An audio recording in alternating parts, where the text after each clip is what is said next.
Hello, everyone, and peace of Christ, all of you. Please invite your friends and let us have some good time together. As you see, the topic is what Robert Jackson said about Prophet Muhammad, or the founder of the Muslim Brotherhood. What this guy and this guy, famous names. But before we start today, the reason I decided to go and speak about this topic, I saw an article, and this article is published by Islamic TV station.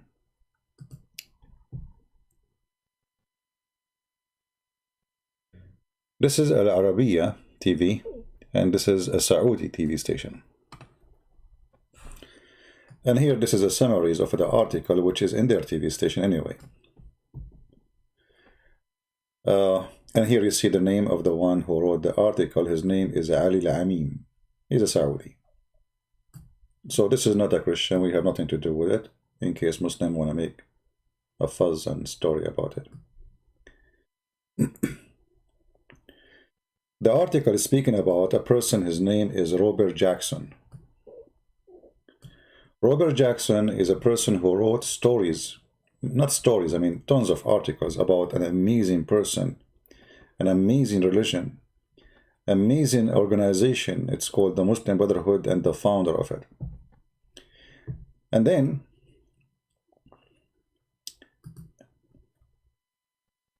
translate, shall we? Let us, before we translate, copy that link, and maybe we can post it for you. But I don't think we can post it because it's in Arabic, have an Arabic words. But anyway, if we click translate to English, we will find the article saying that the person who is named Robert Jackson, who made a series of episodes speaking about visiting Cairo in 1946, that he wanted to see the man who more than 500,000 people follow him at that time. And this is a big number at that time. Remember, this is 1946. There's no internet at that time. So you have 500,000 following you. That's a big deal. So the article here is speaking about those articles and those episodes glorifying this man, the founder of the Muslim Brotherhood, and how he learned from Allah and the Prophet to be decent, to be great, to be amazing. And then we find that the one who is writing this article, his name is Anwar al-Jundi, which means Robert Jackson is a Muslim Brotherhood guy from Egypt. He is not an American Robert Jackson. Robert Jackson does not exist. And here they are talking about how they get this story or those articles to be busted. They are saying here that this person supposedly, they call him Robert Jackson, he wrote articles for New York. This is a newspaper. And, he spoke about how great and amazing the work of Allah through the Muslim Brotherhood. And then, here they are saying, well, but this, supposedly, when you lie, at least you should study some news about this newspaper. And the reason they mentioned that in newspaper, because this paper shut down. It's not exist no more. At that time, at least. I don't know about now. So, because this newspaper was published in 1863, and it stopped publishing in 1926. But the person who is saying he was publishing, and the one who was talking about Muslim Brotherhood, he was publishing after Muslim Brotherhood came to exist in 1928. But at that time, the newspaper was gone. It's history. So here they start checking out, those mistakes in those news, and then it lead them at the end to find that the guy who wrote those article is not a Christian, Western writer, and he is not Western, and he has nothing to do with the West. He is a man, his name Anwar al-Jundi, and he is a Muslim Brotherhood sheikh. So from a sheikh terrorist to an American writer, and his name is Robert Jackson. Now we will go to a different topic. I'm just giving you an idea how those people, they are willing to make any kind of lies just to sponsor their propaganda. We heard the Muslims speaking about many big names, speaking highly about the Prophet of Allah, how amazing he is, the Prophet of Allah. And the Muslim, they quote for us that George Bernard Shaw, he said, be aware of false knowledge. It is more dangerous than ignorance. So George Bernard Shaw, he said that. Okay, I don't know if he said that, I'm not sure. But in the same time, they say to us that George Bernard Shaw, he said amazing things about Muhammad. And now we will show you some. I have always held the religion of Muhammad in high estimation because it is wonderfully, you can read it, I'm not going to read it. Now, and then you look down, you will find the quotation. The quotation is coming from a book, it's called The Genuine Islam, volume number 1.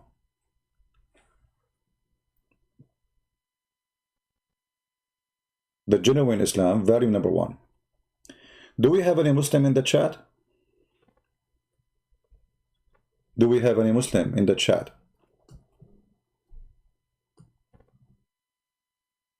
Who is a Muslim in the chat? He can help us. I want you, my friend, to show me where we can find the book. It's called The Genuine Islam. Who want to help us? Who is a Muslim here? He can help us. Either you Muslims, you are fabricating lies with no shame and you have no dignity, or this is true. Where we can find the book, it's called Genuine Islam, written by George Bernard Shaw. Remember, we have the name, we have the name of the book, we have the volume number, even there's volumes of it. It's not only like one book, it's volume number 1, volume number 2, volume number 3, it's volume number 1, brother. This is what? This is volume number 1. And then number 8, and it's published in 1936. No, sorry, November 8, I think. They mean here November 8, the publication date.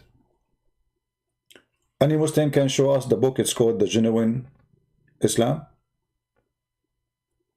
Where we can find this book? You Muslims only. Is that the same as the? There's only one copy. It was in the hand of the Muslims, and then the Christian, they burned all the rest of the copies. Okay, what is your copy?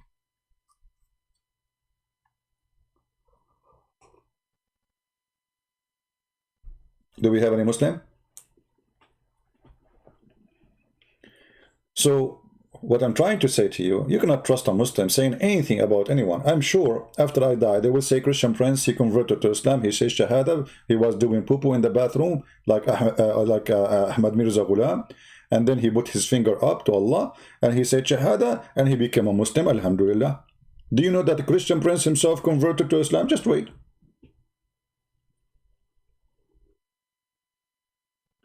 Where is your dignity? Where is, and what, don't you have a shame? And then look, this is an article here written in front of us, and those people, they have like an art of fabrication. If you read here, this is an article written by a Muslim. All right, letter to Reverend Ensor Walters, 1933, as quoted in Bernard Shaw Collected Letters, 1926-1950. And then they say, I have always held the religion of Muhammad high estimation, because it is wonderfully, but hold on. This is what was supposedly in the Genuine Islam, volume number 1. So Bernard Shaw, he said the same thing in all his writing, wherever he go, like copy-paste, like even word by word. I thought this is in the Genuine Islam book. We continue.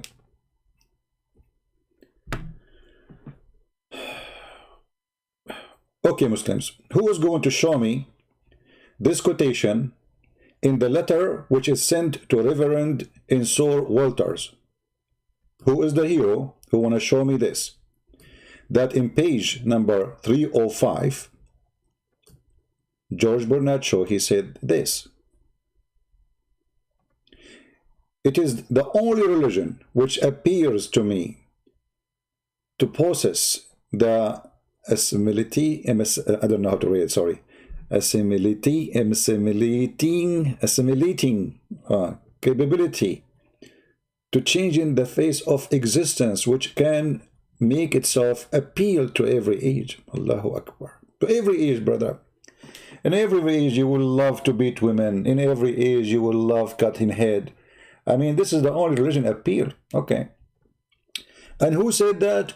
George Bernard Shaw. Muslims, where we can find this quotation?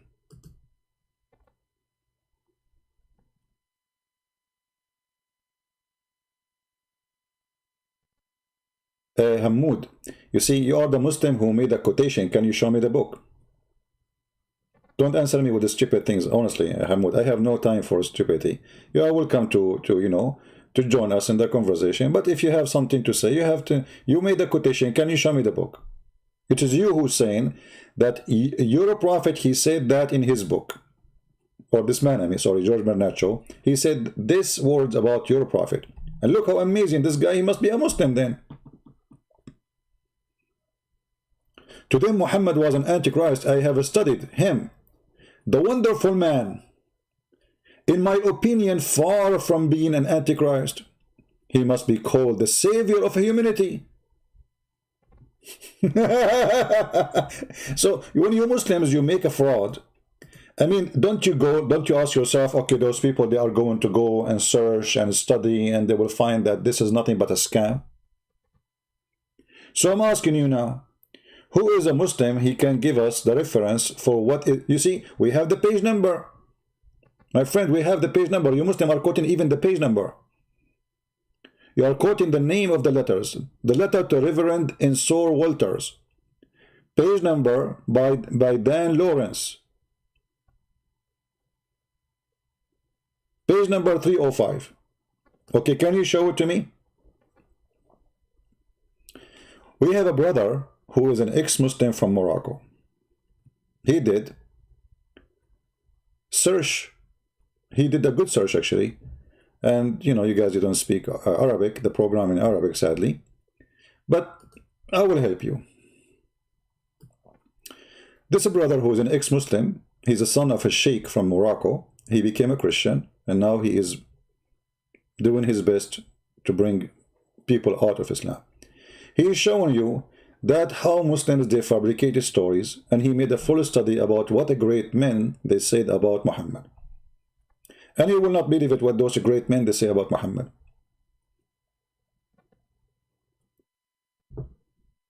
I will translate for you a little bit. لما بحثت عن the genuine Islam اللي بيستشهدوا بيه اعتقدت انه كتاب لبرنارد شو، طلع انه مش كتاب لبرنارد شو. ايه رأيكم؟ He's saying, first, you know, like when I, you know, like I searched, and I thought this is a book really for Bernard Shaw, so I searched for it, and then I found it's not. Okay. طلع انه مجلة إسلامية. It turned to be, it's a magazine, Islamic magazine. The first one who published this lie is an Islamic magazine. مجلة إسلامية، وممكن تبحثوا عنه في نيويورك Public Library. He's saying to you, you can find even those reference for this Islamic magazine in the Europe Public Library. He's showing you the reference. موجود في الأرشيف أو موجودة في الأرشيف. مجلة إسلامية كانت تصدر في ثلاثينات أو في 1936. It used to be published, this Islamic magazine. I think it's in Singapore. Actually, it says there Singapore. In 1936 something. It's a magazine, Muslim magazine. Somebody fabricated a lie And that's George Bernard Shaw, he said that. صدرت في سنغافور إلى حد 39 عن منظمة إسلامية اسمها International Union of Islamic Propaganda. Even the organization name, International Union of Islamic Propaganda. So this is the purpose of this organization, to make propaganda, false lies. And now everybody, if you go in the internet, you search Islam, George Bernard Shaw, everybody copying the same lie. One guy, he created a lie, the rest they follow. هي منظمة للبروباغندا الإسلامية أصلا. فعندما تطلب منهم المرجع يقولون لك genuine Islam. وإيه genuine؟ When you ask them what is the reference, they say to you genuine Islam.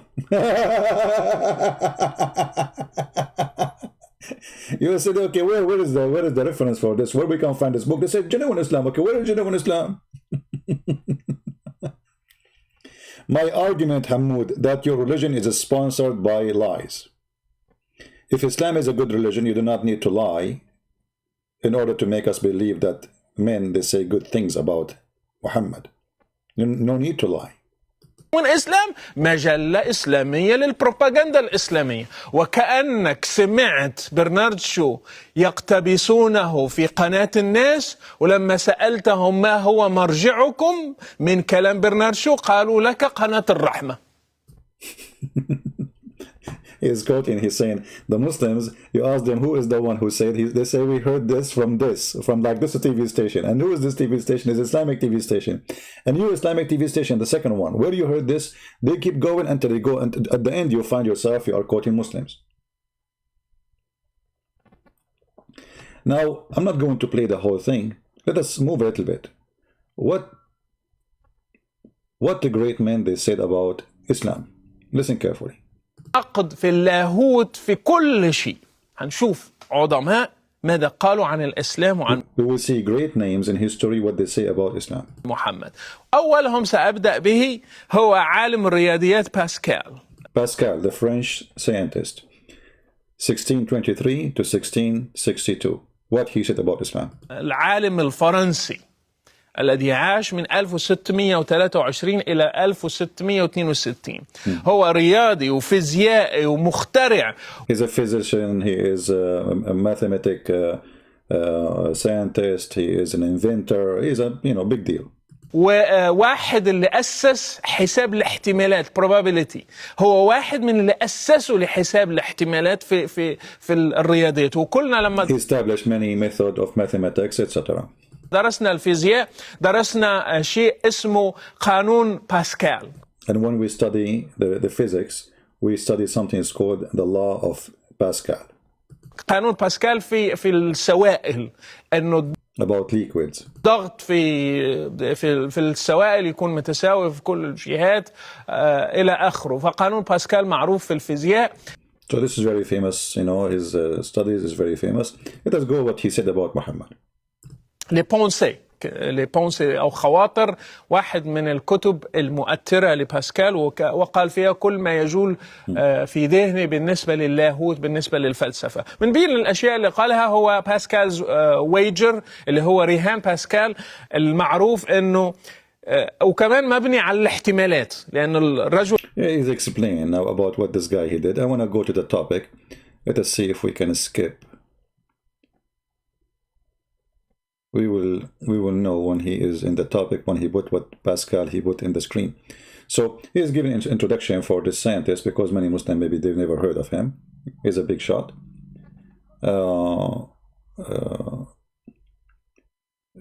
Hamoud, just get lost. Are you better? Are you an inventor of mathematics person? What does this have to do with our topic, you donkey? Get out of here. Get out of here.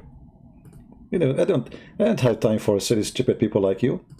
Get out of here, you idiot. Are you better inventor in mathematics? This guy is a big scientist and he's a Christian, you idiot. Is your prophet is an inventor of science? Go and see the chapter 4 about the women inheritance. You would die laughing. I challenge you to divide the inheritance of somebody he died. Are you better in mathematics? Why? Somebody told you I am claiming to be a mathematics scientist. What does this have to do with The guy he is quoting for you, what a great scientist he said about Muhammad, because you Muslim, you speak about great names, say things about your prophet. So what Pascal he said about the faithy Muhammad? Let us see. Yeah.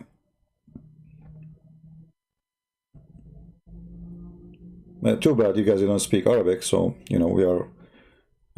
So what this guy he said? I think now he will say. رياضيات باسكال عن محمد. Muhammad he said.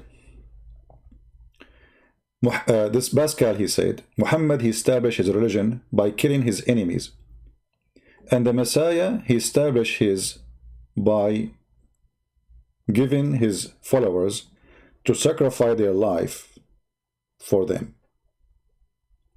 This is what Pascal he said. And here you see the reference, which is real reference. You can go and check it out, Abdul. Not like genuine Islam. Thoughts in Religion and Philosophy, page number 126 for Pascal.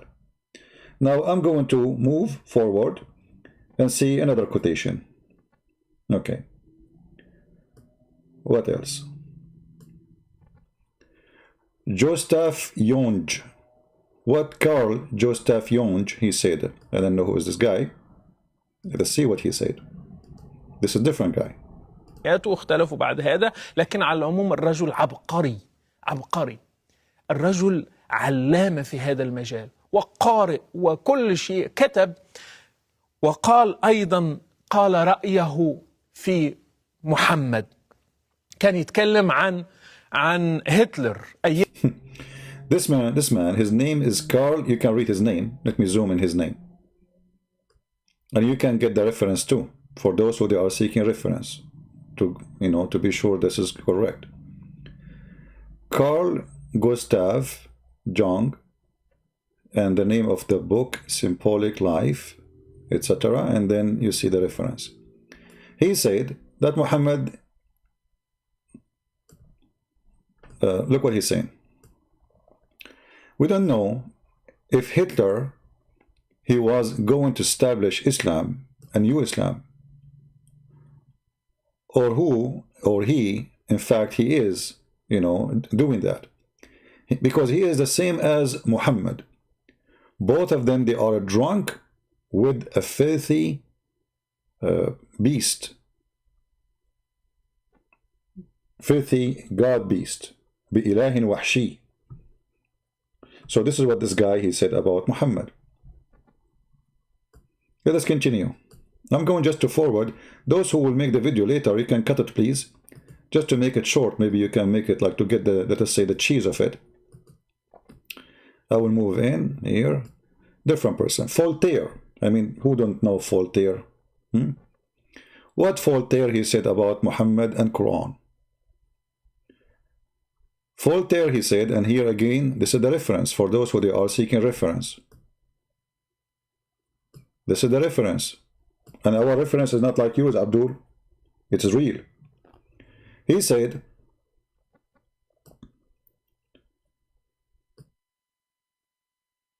that Muhammad, he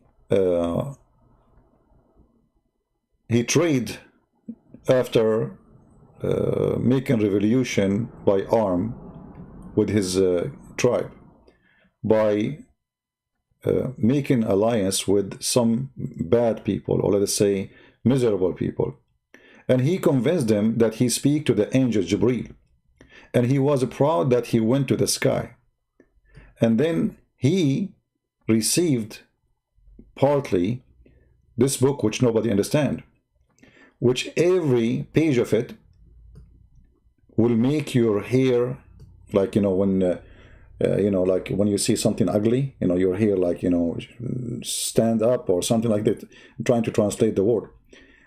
And then he said, and for the sake of this book, which means Muhammad book or Quran, he deliver his land, or his land delivered to him by iron, which mean and fire, which mean by war. And he cut the heads of the fathers. He kidnapped the girls, and he gave the choice for those who they are lost, either to convert to Islam or die. Who is the one said that? Voltaire. Voltaire. And this is the reference in front of your eyes.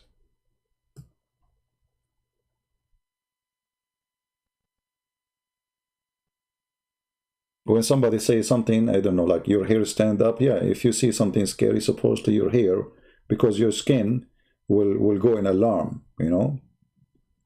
If you don't like my explanation, give us your own. I'm sure you understand. Don't play like you have no idea. So this is what Voltaire said. Let us see a different person. And we will go, by the way, we will not stop here. We will go until we arrive to what George Bernard Shaw, he said for real. Because George Bernard Shaw, he spoke about Islam. Dante, what Dante he said about Muhammad? Each time I see somebody, he have like a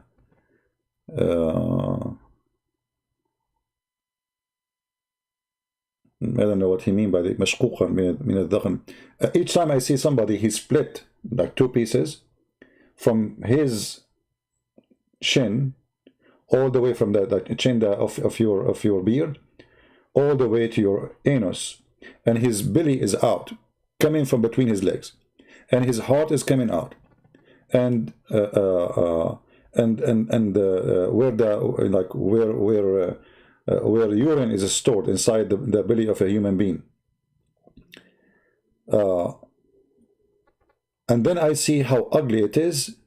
Right away, I imagine how I am ugly as Muhammad. Or let us say, my creation is disturbing as Muhammad. So he's describing the most evil thing about a human being.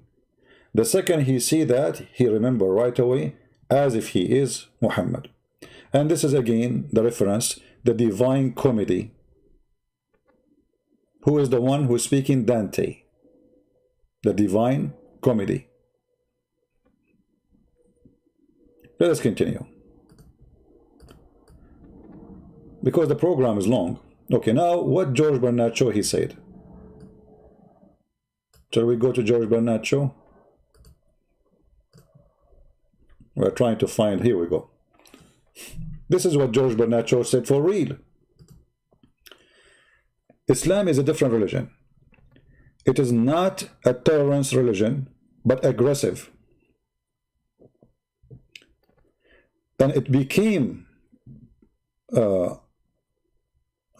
like, let us say, as if he's saying, like the one who claims it is tolerance, it is just a lie or a stupid talk, blah, blah, blah. Either you believe, and let me highlight, either you believe on Allah, or they are going to cut your neck from the side of somebody who believe in it, which means a Muslim. And he will go to heaven, for he sent you to hell. This is what George Bernard Shaw said about Islam. And this is the reference. But look, this is the same reference we found in the Islamic website. Here. This is exactly the same reference in the Islamic website. Let me show you.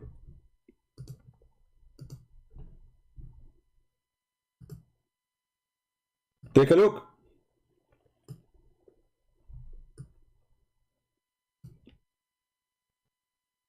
Do you see? But here Bernard Shaw, in the same reference, even the same page number. Guys, the same page number. Bernard Shaw, he said, Islam amazing. I always held religion of Muhammad in high, like this guy, he's crazy about Muhammad. This is what the Muslims, they said. In the same page. It is the only religion which appears to me to possess whatever. And it's the only religion who can save humanity, whatever. And Muhammad is not Antichrist, whatever. All of this in one page. I mean, actually, if you look at the quotation in one page, it's bigger than the page. If this is a quotation from the page, the quotation from the page is bigger than the page. And then we go and we find that the same page It's saying the opposite about Muhammad. That anyone who believes that Islam is tolerance, he is a liar. Islam is very aggressive, intolerance religion. Either you believe in Allah, or they will cut your neck. The same exact page. Look with me. The same page number 305.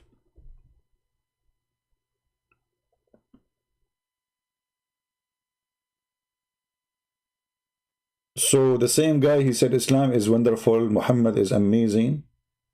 And the same guy, where we can find the quotation you are showing us?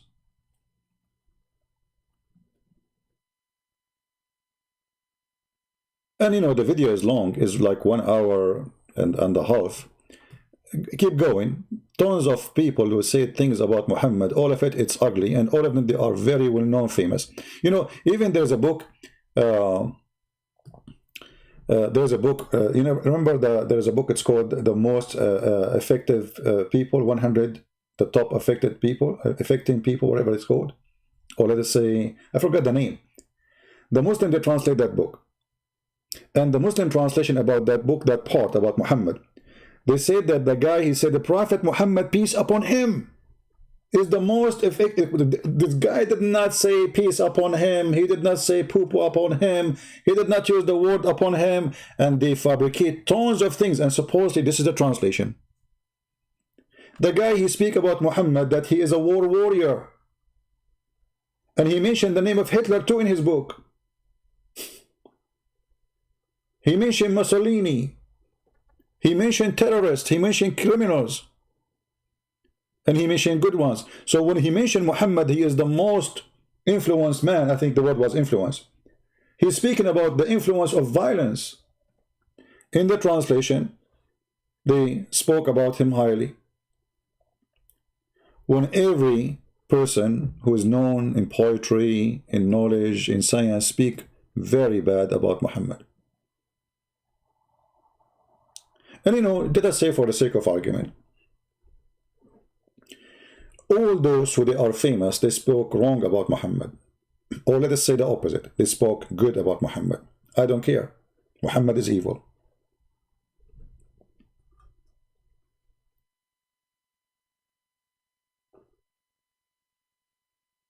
Who care? Prove me wrong. Prove me wrong. Do we have any Muslim here can prove me wrong that Muhammad is not evil? Who is a Muslim would like to do so?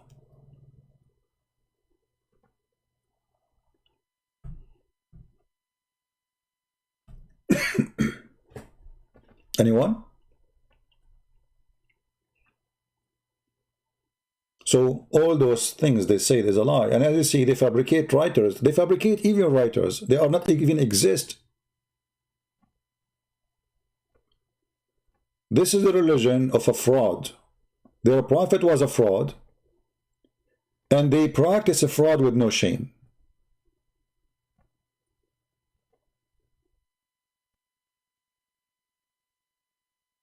Prove me wrong.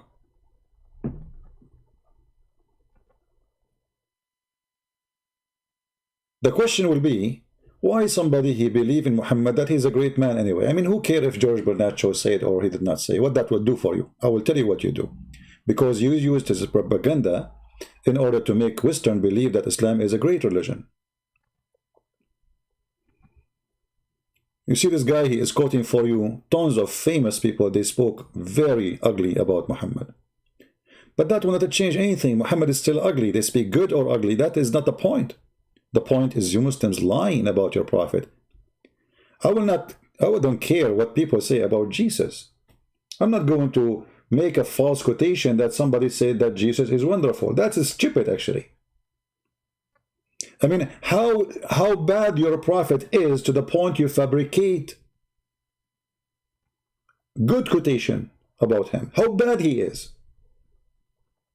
It's a clear sign that your prophet is evil. Otherwise, you will not need to fabricate lies and say things is not true.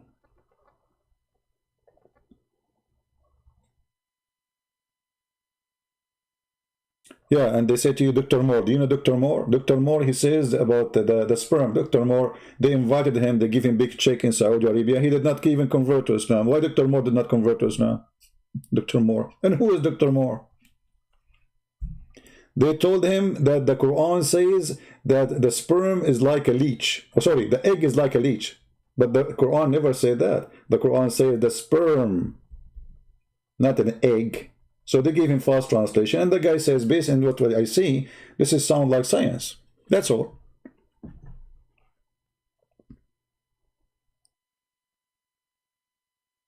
People who have a true God, they will not do what the Muslims do.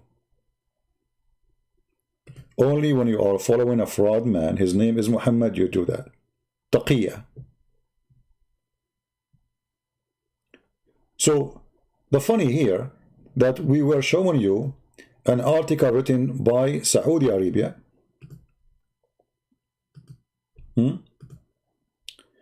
about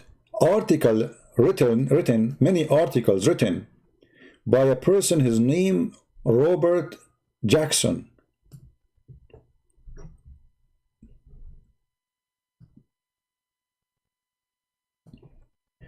And then we find out that Robert Jackson is a sheikh, and his real name is Anwar Jundi.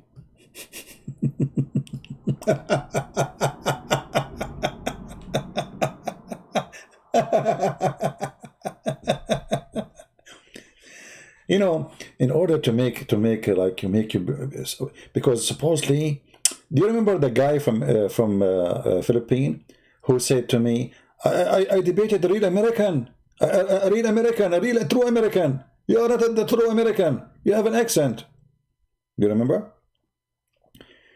This potato nation, they knew deep inside them that they have no base. And they knew that the stupid ones around them, they worship the white man. There's a white man worship in many cultures. So if the white man, his name is Robert Jackson, said that Muhammad or Hassan al-Banna or those names are wonderful, that's amazing. Why they want to say that? Unless it's true. Why they want to say that? Why a Christian Western writer, he will say such a thing? It's just to convince themselves with the lie. So they created a lie and they published the lie for their own people too. And now people for a long time, they believe, yes, there's a guy, his name is Robert. If you go and search now in the Islamic website, especially the Muslim Brotherhood, you will find the name of this guy, Robert Jackson, is almost on every page. Robert Jackson said this, Robert Jackson says that, and Robert Jackson said, and then we find that Robert Jackson is the same guy who is running the organization. His name is Anwar Jundi. And what makes it funny, that the one who's exposing them is Muslim too, and they are Saudi.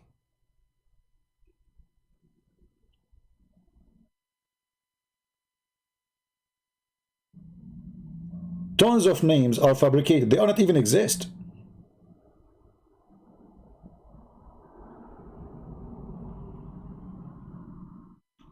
On Muslim Brotherhood Wikipedia website, there is a topic entitled Imam Hassan al-Banna in the Eyes of the West. In the eyes of the West. By who? By the Quranic man, Robert Jackson. And then we find that Robert Jackson is a terrorist. And he is an Arab. And he is a Muslim. And his name is Muhammad Ali Balbula. Anwar Jundi. Imam al-Banna in the Eyes of the West. It's an article without a signature. It was placed in the head of the celebrated Western and Western. This, remember, this is a translation by Google, you know, for the article. An important dialogue by Professor Hassan al-Banna with Mr. Spencer, the American War. I mean, all those. So they fabricate interview, they fabricate article, they fabricate quotation, they fabricate, and the whole article here is showing you that this is all is a fraud. And who is the one who made the article? This is made by Muslims. And this is Arabian TV. For those who do not know, this is an official Saudi TV. And this is the guy who wrote the article, Ali Al-Amin.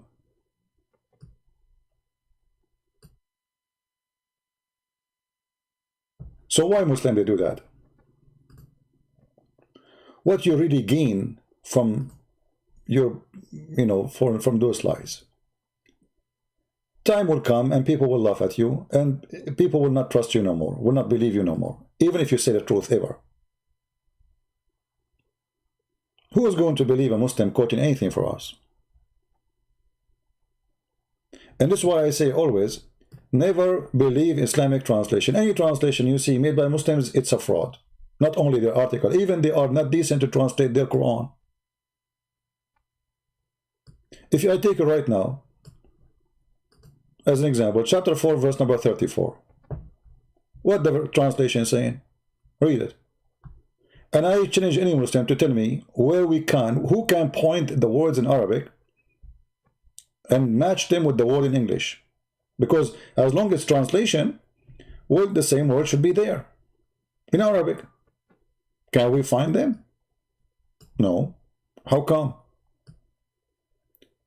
Why the English translation? Where it says next, where it says lightly, where it says first, where it says strike, what?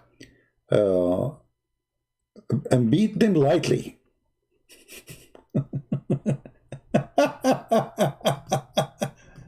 What is the purpose of adding the word lightly? Can any Muslim tell me? What are you trying to do to me? I mean, why? What do you want to say to me? Let's say I am an American person who don't speak Arabic. When you say lightly, what does that mean? Why you are adding the word lightly? And even you strip it, even you put it between two brackets, which mean obviously it's not there. So why you put the word lightly? If Allah did not say the word lightly, why you are adding it? Are you correcting Allah? Are you making it clear because Allah, he could not make it clear? Because I'm trying to understand. Any Muslim can tell me what does that mean? And supposedly now you make it better, like we beat them lightly? Is that supposedly better?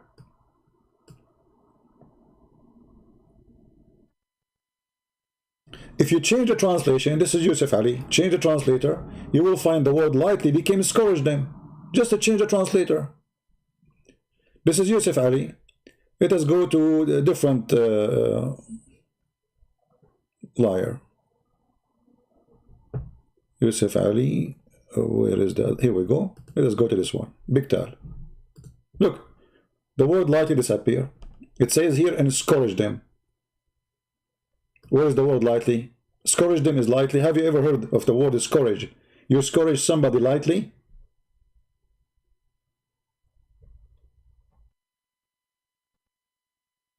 What happened?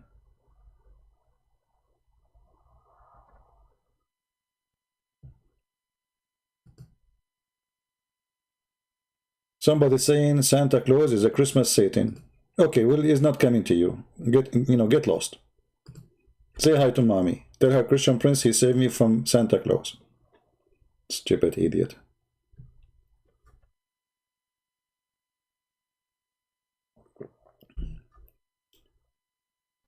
People are worried about Santa Claus who give gifts. They are not worried about a child molester Muhammad and his criminals.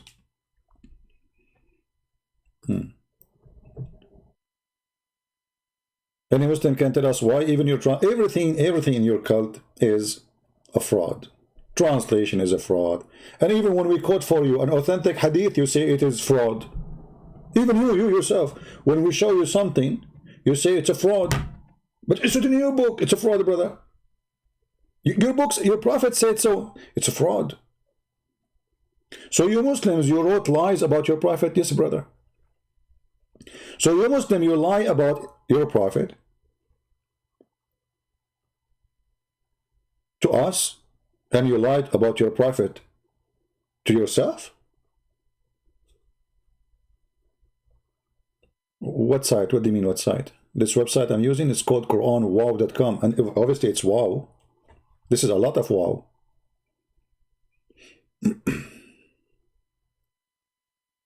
Right? Even they call it wow. Wow.com. When you read the Quran, you say wow. For sure, the Quran is wow, like sperm coming from the backbone. Women have a sperm coming from their ribs. Hail is coming from mountains in heaven. Allah, He placed mountains on the top of the earth as if it's a sheet, so she will not move the Mrs. Earth. I mean, this is wow book.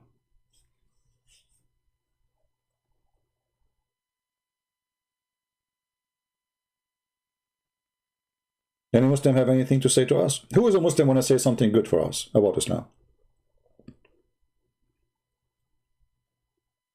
Who want to give us, who want to give us the genuine Islam?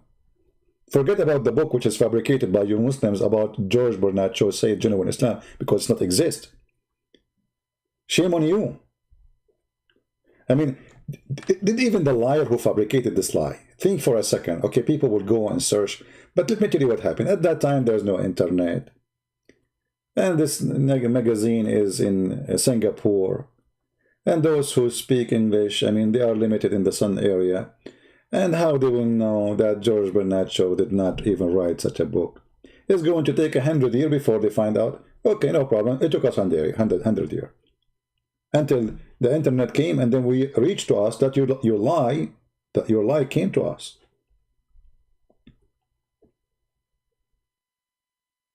Hmm?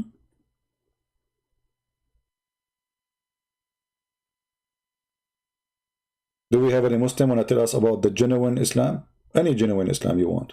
From the Quran, from the Hadith. Something good. Anyone?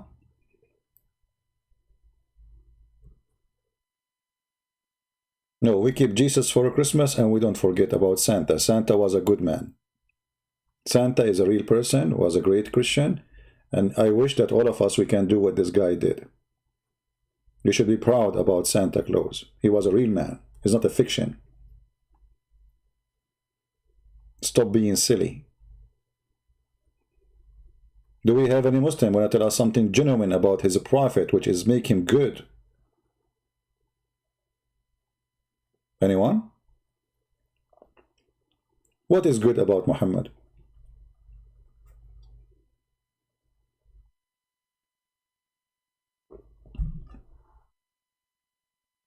Not a single Muslim want to tell us something good?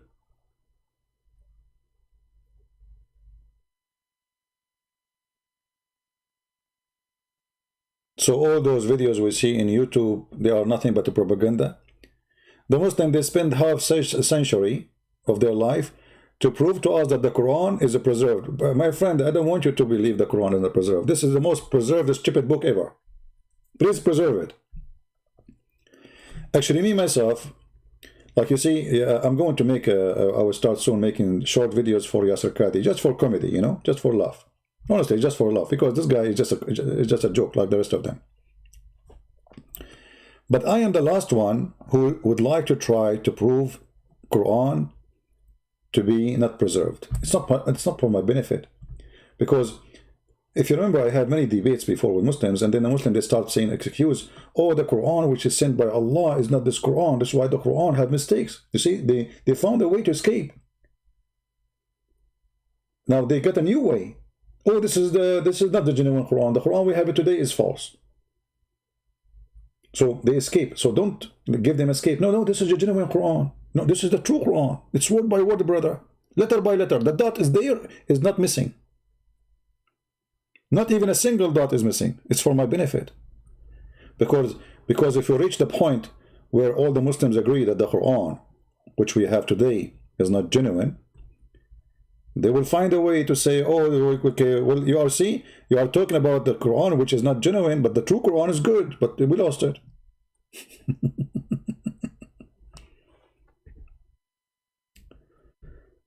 Right? So do we have any Muslim want to tell us something about the genuine Quran? Want to quote for us something from the genuine Quran?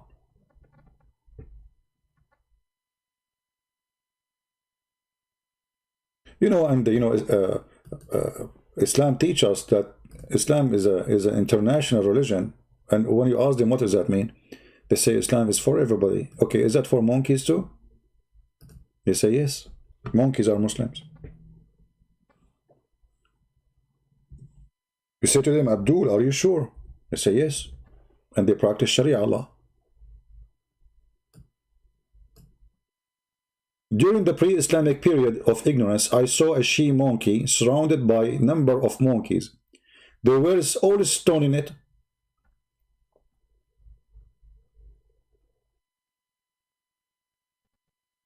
I mean, what do you want more? And this is Sahih Bukhari. And he continues saying, they were all stoning it because it had committed illegal sexual intercourse. And I too, I mean, look at this guy lie. This guy is so good in lying. I too stoned it along with them. Like he heard the monkey saying, Allahu Akbar in the, in the monkey language. So he joined them. And this monkey, this filthy female monkey, she was cheating her. If you have my book, actually, Sex and Allah, you will find the whole story, because here it doesn't show the story. The story is that this monkey, female monkey, her husband, Mr. Chimpanzee, was sleeping over her arm. And then she saw a handsome monkey from behind a tree. And he, and you know, like he talked to her, you know, like he blinked his eye. Actually, it says there. And then she took her arm slowly from under the head of her husband. Be watch careful, guys. When you sleep next to your wife, don't trust your wife putting her arm underneath of you. No, buy handcuffs. She would do the same as what this look like. This is what the females do. I mean, monkeys, not monkeys, even chickens, they do that. You can't trust them. So she took her arm slowly from under his head, and she went behind the tree, and they did boom boom. And then, alhamdulillah, she came back, and then she put her hand under the head of the chimpanzee. But Mr. Chimpanzee, he started sniffing. This is why you men, you should sniff. I'm telling you, you better go back to the sniffing time. Sniff her. So he started sniffing his filthy wife. She's beautiful, by the way. I mean, she have really good features. We have to be honest here, you know. So he started sniffing her, and he sniffed a sperm, semen. So he starts screaming, Takbir, Allahu Akbar, Takbir, Allahu Akbar. And all the monkeys, they came from everywhere. And they start looking for he said, my wife, you know, translation, the wife is cheating, you know. And then, like, the monkey, they start, like, they publish a picture, they put her in the tree. Now, this is my edition, not the story. Because Muslim, they will say, see, he's lying now. He's lying. The story doesn't say picture. It doesn't say wanted. Hello. He's lying. You know, and they get me busted, supposedly. So they make a post for her. She had a picture with lipstick, and she is wanted. And then, you know, they got her, by the way, what is the guy who was sleeping with her? You got the female only? I think the guy who was driving, like, you know, an American car or something. How come you get only the girl? Where's the guy? So, brother and sister, if this guy, he go to the Philippines, he will think those Filipino monkeys are having illegal intercourse every day because they throw coconut at each other. You know, monkeys, brother, look, I practice Sharia law. This is Islam. This is your religion. I mean, how stupid you are. Like the Muslim, they say to us, Sahih al-Bukhari, he is a big imam. How stupid this Bukhari is to write even such a story, to accept such a story to be in the book. Be honest with you, Muslim. How stupid, like imagine, okay, you know what? I am a sheikh, big scholar, and I heard this story. How in the world I approve such a story to be in a book about Muhammad and about my religion? I mean, what is the purpose of this one? Because they believe in it. It's true story. It's true. I assure you actually that every single female monkey these days, in the old days they used to be good, by the way, because there's no TV stations and those things, you know, internet, Facebook and this garbage, you know. In the old days the monkeys were conservative. So this was a bad female monkey, not like these days, you know. Female monkeys, you go to the zoo, they are jumping all over the place. They are even wearing clothes. You can see their butt. No shame, you know. Stop this time. In the time of the Prophet, brother, they used to be very decent. And this female here, she don't present the monkeys at that time. She don't present. She is just a bad monkey. You know, the rest of the female monkey, they were wearing hijab and wearing burqa, and they pray to Allah, and they follow the Quran. Actually, I can show you a verse from the Quran. It says that even animals, they worship Allah and they preserve the book. Who want to challenge me? Who is a Muslim want to challenge me about that?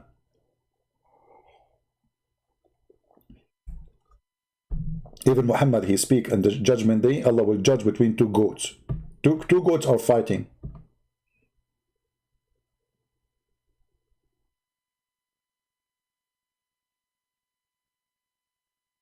Any Muhammadan? So you fabricate lies. George Bernard Shaw say this. George Fasho says that. You know, we know this is all is a garbage. You Muslim, not you Muslim yourself, you know Islam is a garbage. That's why you don't want it. Why Muslims in Tunisia don't want Islam? Why you don't have Sharia? All of us, we knew Islam does not exist unless you practice Sharia.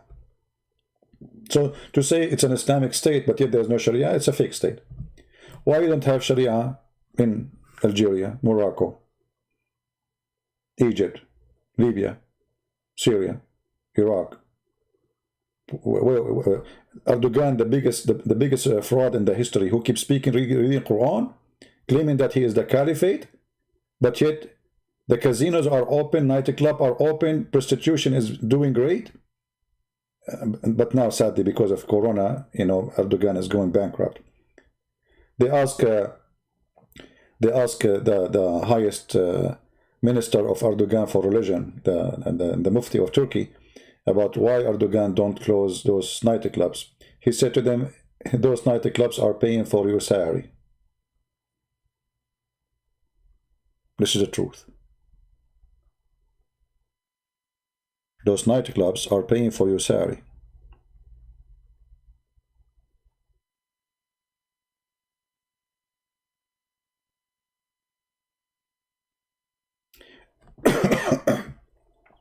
I used to have an app on my phone. I forgot. Let me get some water. Sorry.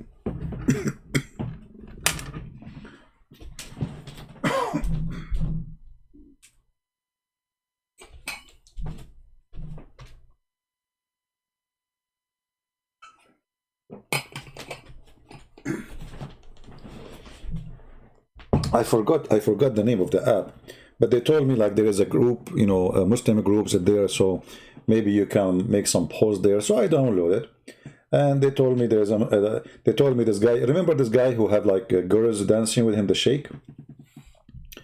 Let me refresh your memory.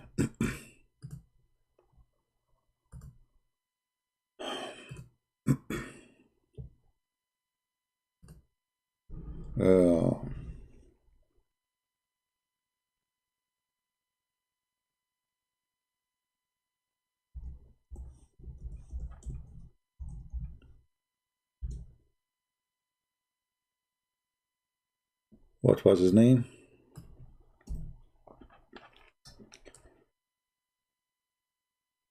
Rune. I forgot the name of the real name.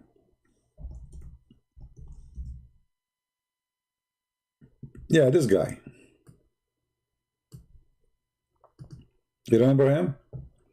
Anyway, they told me he do broadcast live on whatever app, you know, he have a group. So I did download the app, and then I changed the name of the country, and I put Turkey. And guys, oh guys, I mean, there's nothing there but women who they are naked. Call this number. All kind of service. This guy, you know, if you have my first book, by the way, I have his name there. You will find in the beginning, I'm speaking about him. Why? Because he is the first one who come with the propaganda that's there's science in the Quran. This is the first guy. If you remember, there's what his name? A guy who supposedly converted to Islam. His name is Yusuf Estate. His wife, she called him useless, as he said. He said, I was going to do lecturer, and then I want something really convincing. And then a brother, he gave me a book to read, and it was perfect time to use it in the conference. It was about, from this guy, Adnan Oktar, or he called himself Harun Yahya. And it was an amazing book. This is the guy who started the scam. Adnan Oktar. And this guy, he was a sheikh for the Muslims in Turkey all those years. Nobody complained about him. Nobody said one negative word about him. His TV is running, Erdogan is watching, everything is working perfectly. Until this guy one day, he said something negative about Erdogan. Suddenly he became a child molester. He is, I don't know if it's true or not, but obviously this guy, you know, this is his TV station. This is Islamic TV station, live on air.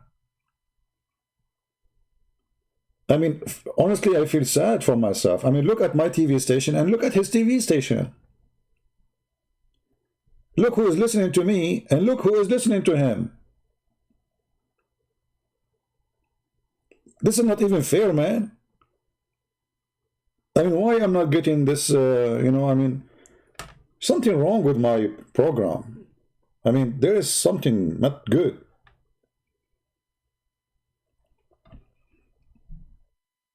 And look, look how many iPad, look how big the iPad he have, the biggest ones. I mean, how he got those huge iPad? And all the girls, they are wearing almost nothing, and they have surgery for their lips, and their skirt is like 1 inch. Alhamdulillah. And when he wanna eat, look how he eat. I mean, imagine how I eat and how this guy he eat. I got a today, by the way, I ate only 3 bread. It's a bread, just a bread. I did not eat any food, just a bread. Honest to God. But don't think I am, you know, it's not because I have food, but yeah, I don't care. I mean, look at this guy. Look at his table and look at my table. I eat in the same computer table. That's a business.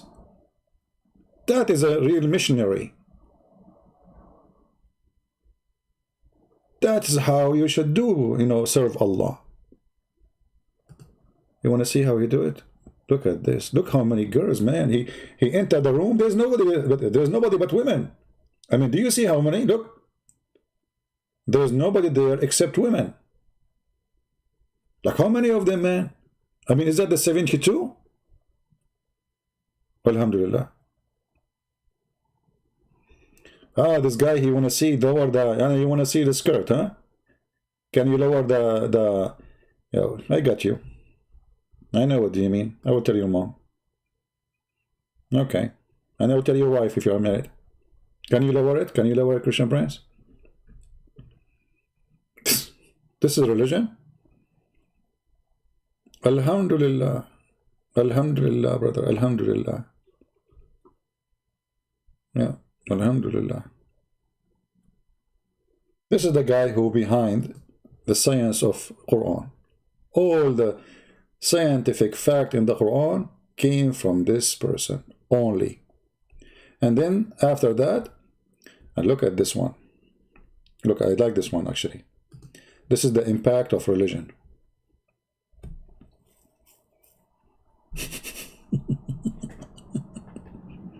Subhanallah.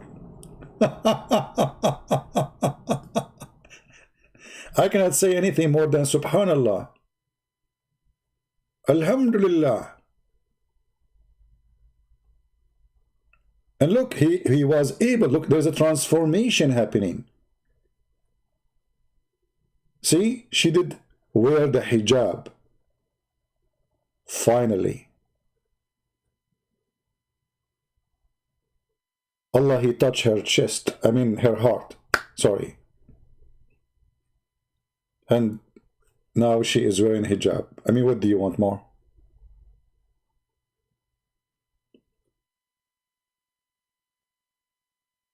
This is Islamic TV station. This is not like those stupid movies. They make somebody, you know, dress like somebody, or you know. This is not a movie. This is a real program, and this is a real sheikh. And this guy, he lived like a king. Rolls Royce. He have his own yacht. I mean, money was coming like rain because of what he did to serve Allah. And the poor me, you know. The one is asking me to gather my YouTube videos, my friend. What about you? Help me. You do it. You guys, you do it. Poor me, I have no time for anything. Trust me. Like, isn't it enough I'm making the videos? You want me to go and collect my videos? I have thousands. And not only that, don't talk with me now. I'm very sad. I mean, don't you see? Look at the dudes around me and look at the dudes around him. Those are dudes, supposedly. I mean, life is not fair. Look at this.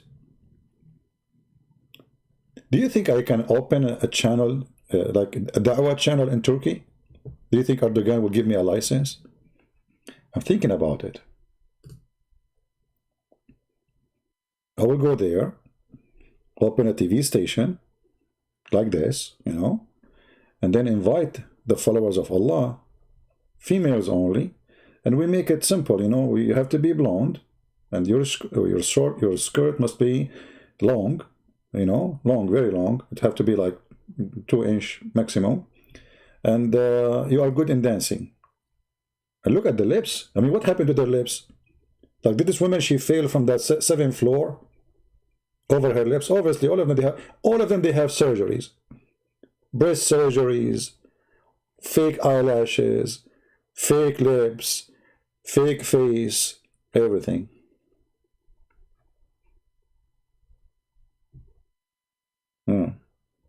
Alhamdulillah. But you know, I mean, it's not right to be. Are you jealous? Come on, you cannot do that.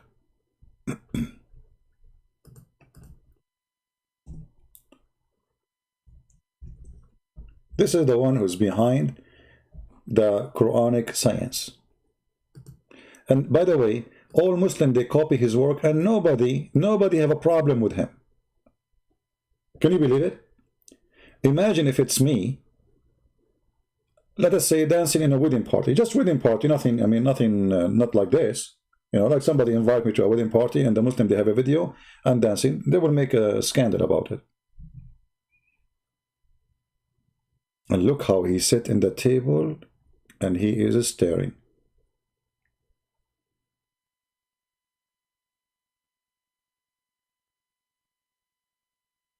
That is a...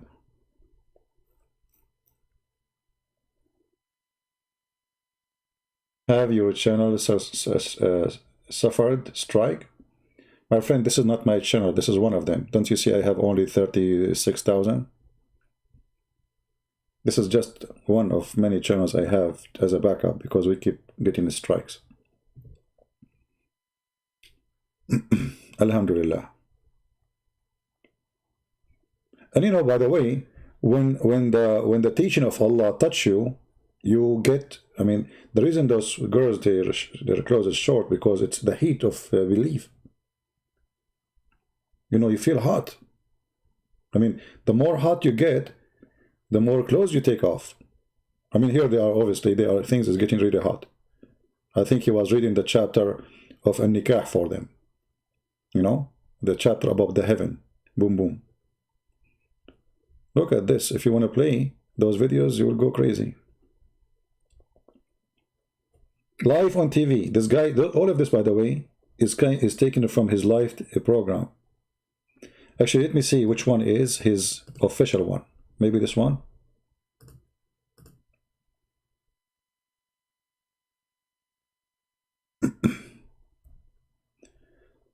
This one is an English channel. I need to find the original one. Harun Yahya, live stream. 7 hours live stream. 10 hours live stream. I mean, I cannot do that. Only Harun Yahya can do this. 10 hours live stream, and it's about scientific miracle in the Quran. Brother, scientific miracles in the Quran. And now I passed the first 6 hours, and then finally I'm here in this section.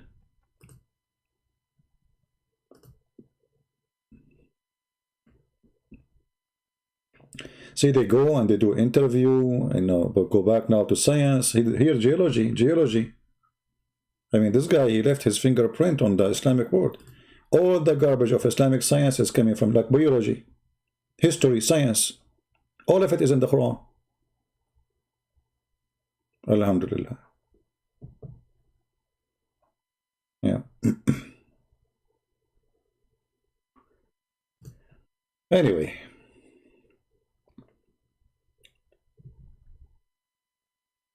You have to agree with those Turkish girls are beautiful. Well, I don't want to talk about women because you don't know what is beautiful for me. I don't want to mention it because people get upset.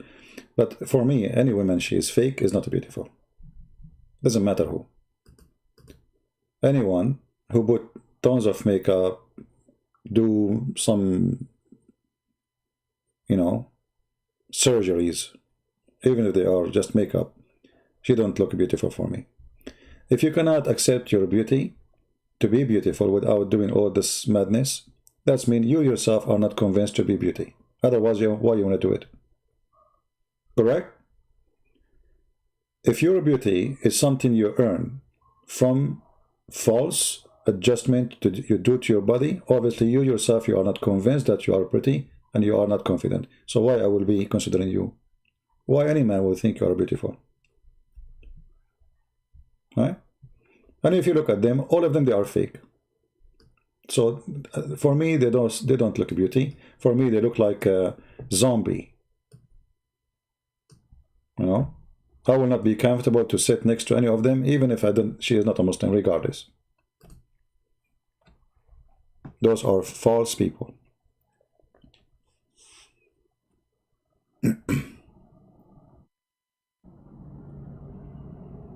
No, I mean, it's not about natural only. I mean, if you start doing things to yourself, obviously you yourself are not convinced that you look good. I feel sorry for you. Seriously, I feel sorry for you if you do that. So you're trying to convince me that you are good looking by makeup, and obviously you don't. And I'm not talking about like somebody putting little makeup like here or there, it's okay, but those people, they are heavily. Look at this, man. Okay, guys, I think I'm going to go and join the party there, and I will open my camera for you. Look, how many girls there? I mean, what is this? How much money he spent? You see, those girls are not coming. Those are paid. Those are hookers. You can tell. Those are not normal girls you find in the street. How much money this guy is making and how much money he is spending.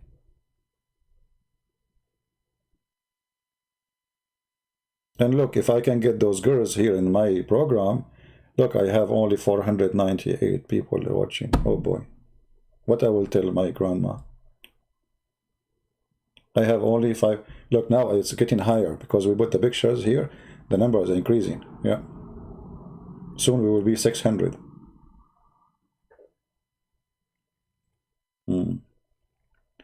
Those are Ukrainian girls? No, my friend, those are Turkish girls.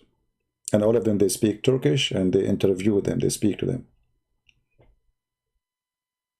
Where are you from, Mr. Maruni? Why you are trying to insult Ukrainian girls? Supposedly in your country there's no prostitutes? Like your country is the decent one?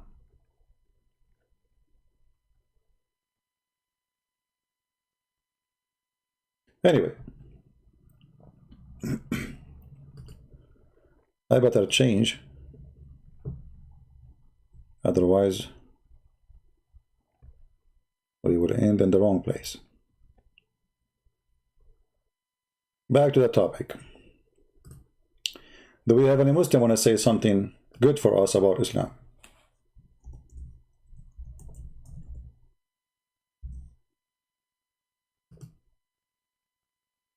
Anyone?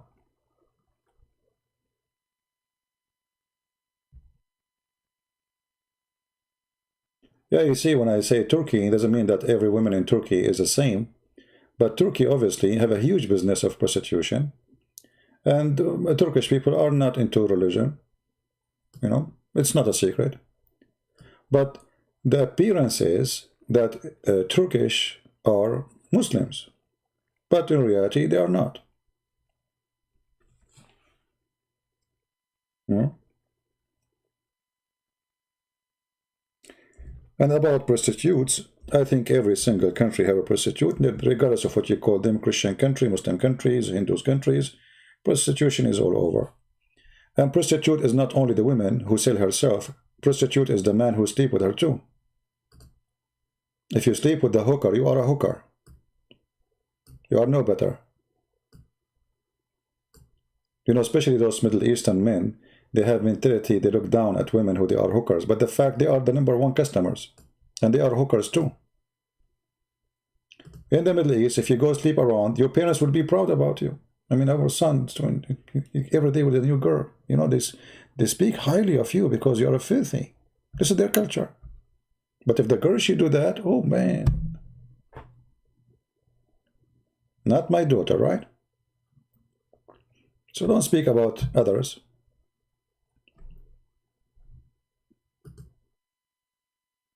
Just look under your table. Anyway, do we have any Muslim here? Want to say anything?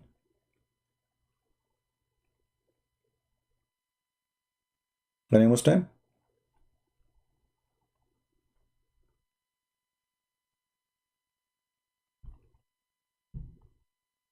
Any smart one? Well, the culture using women, the women using men, the men using women. Doesn't matter who do it, he is bad. There is women who they are forced into prostitution, but there is women they are not. So they bend.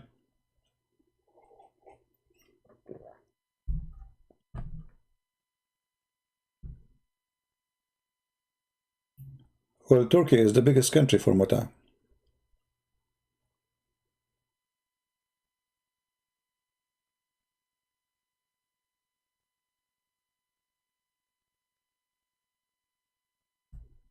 There's no Muslims?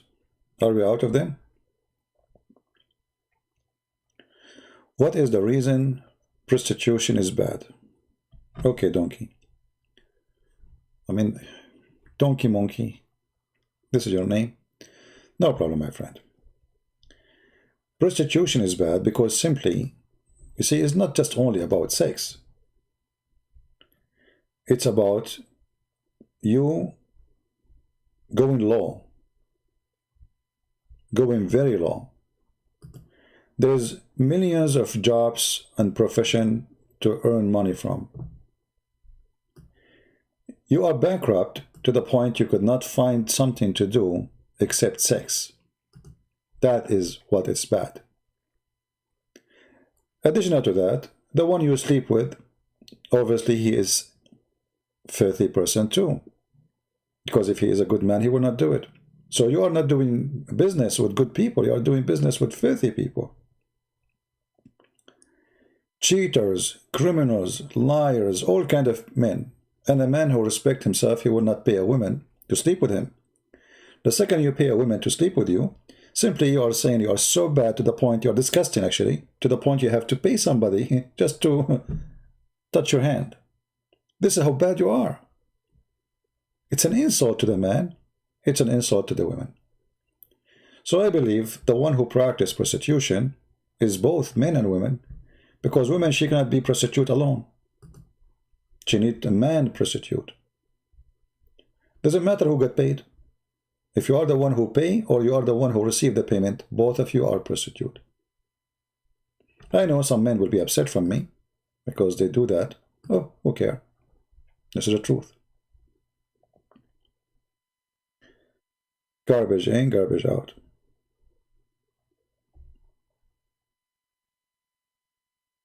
Right? Garbage in, garbage out.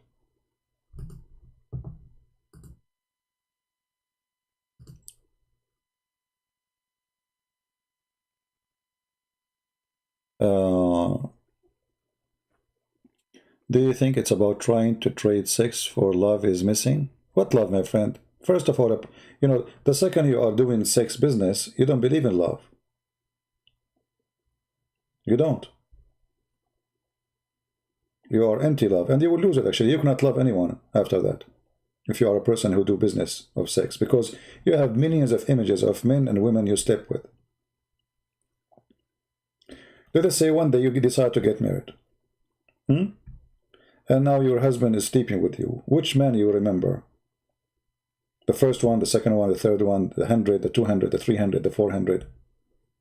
You cannot delete those memories from your head.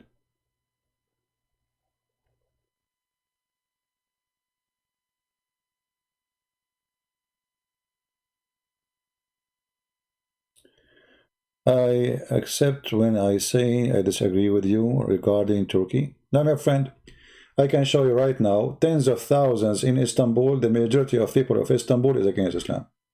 So you are wrong. Depends on the location. And you forgot maybe that Turkey was anti-Islam for a long time. Where was the Muslims? What do you see today? That Erdogan, he got into the government and he will not leave. He start firing all the officers from the army who they are anti-Islam. He fired all the judges. He changed all the police. So they are holding into the government not by election. All the election is fraud. Muslims, when they get into government, they don't leave. They don't leave unless you kick them out. They go through democracy, because this is the only way in the beginning. But after they get in, you cannot kick them out unless you make a revolution. And the only way to get rid of Erdogan is revolution. This is what happened with the Muslim Brotherhood in Egypt. This is what happened with the president of Sudan in Sudan. You cannot get rid of them. That's it. They take over the government. They practice Sharia law. They use it as a way to subdue everybody, so nobody open his mouth. And they will not leave until you go for war. So no, Turkey is not really Islamic. Even Iran is not Islamic. You know, you see, I am a Middle Eastern. Don't tell me who's Islamic.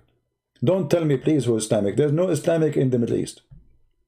Small, tiny minority. They are the terrorists. They control everybody. How many members they join ISIS? How many? Few, small number. Did you ask yourself why not everybody join ISIS? ISIS exists. They established themselves in Syria, right? And in Iraq. Where is the Muslims who believe? If what you are saying is true, we will not even have Erdogan. We will not have even Turkey as it is today. We will have a caliphate. They are not Islamic. Nobody wants Islam.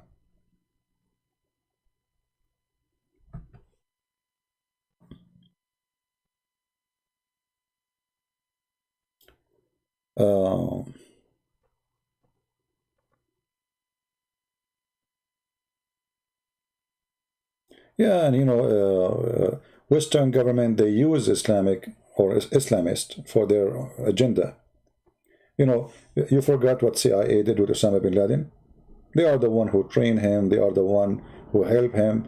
They are the one who sent congressmen, senators. They went to Afghanistan and they were saying to them, Allahu Akbar. McCain, just a few years ago, before he died, this potato, he went to Syria. He took pictures with ISIS leader.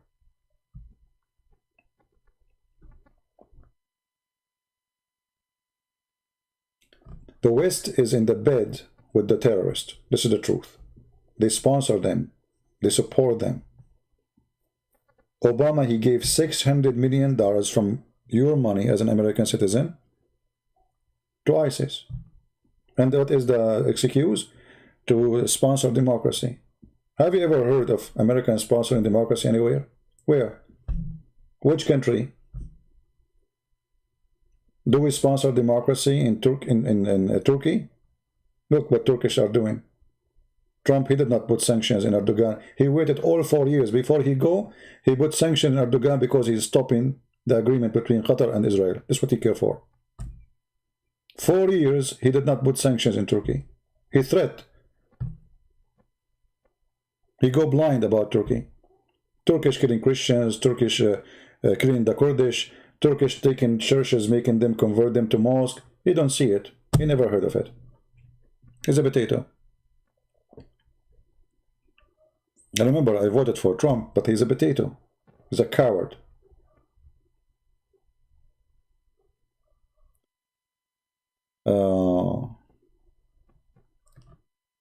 Yeah, always the NATO, they support terrorists. Always, always, never stop. And they will never stop doing that. It's for their benefit to have the terrorist. You know, in the Middle East, we have a guy, his name is Jiha, or Juha. He's a comedy guy, you know, supposedly he was exist in the history. And this guy, he do funny stuff. One of the stories of Juha, he sold his house to a guy. And he told him, all the house is yours, but I want to keep only one nail in the wall. This is mine. And I have the right to use it anytime. The guy said, okay. He gave him good price too. I mean, cheap price. So the guy was so happy. He got nice house. And this guy, all what he want is just to use a nail in the wall of his house. Sure. No problem. You know. So the guy, he moved in, and then this guy, Juha, he come to the house at the middle of the night, knock at the door. The guy, he opened the door, what you want? He said, what you forgot? We agree. I have the right to use the nail. Okay. So he take his donkey all the way to the living room where the nail is. And he tie his donkey there. The guy, he said, you cannot do that. He said, no, I can. We have a contract. And this is what the nail of the NATO in the Middle East. Islamist. If there's no Islamist, they will have to leave. As simple as that. If there's no Islamist, those countries will flourish. As simple as that. Islamist is the way to destroy those countries. To keep them stupid, to keep them ignorant, to keep them in the cave time. You take Islam from the Middle East, you will find different countries. As simple as that. Islam is a necessity to keep those countries savage. Right?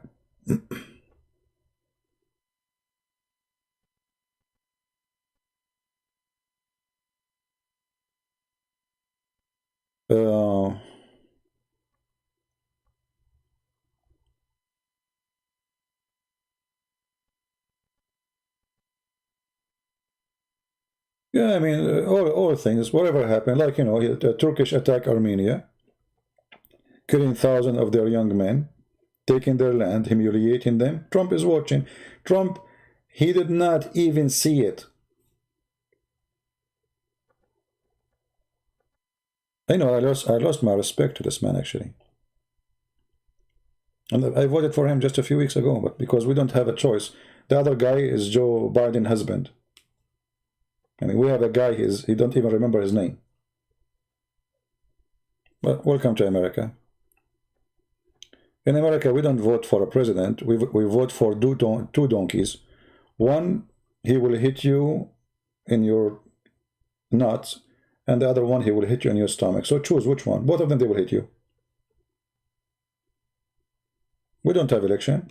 I mean, have you ever heard of election? There's only two guys. That's it from all America, because there's two party. And the two party is in the control of the mafia, let us say the corporations, the rich ones. They are the one who decide who will be a president. And the rest, us, you know, we are the poor.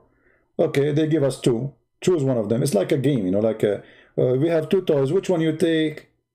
But they are the one who choose the toy for us.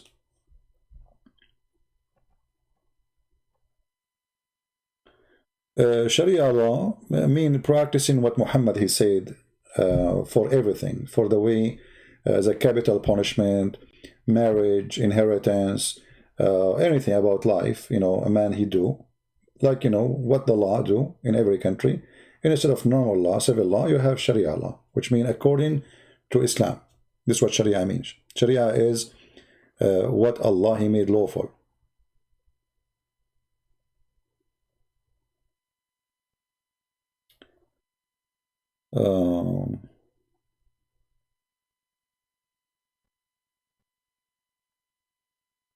All right.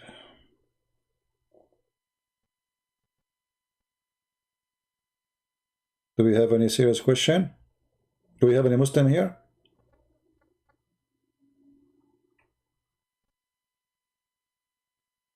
Do we have any Muslim? And you know, all those who come as a president, all of them, they play the game. They are Christians, you know. All of them, they are Christians.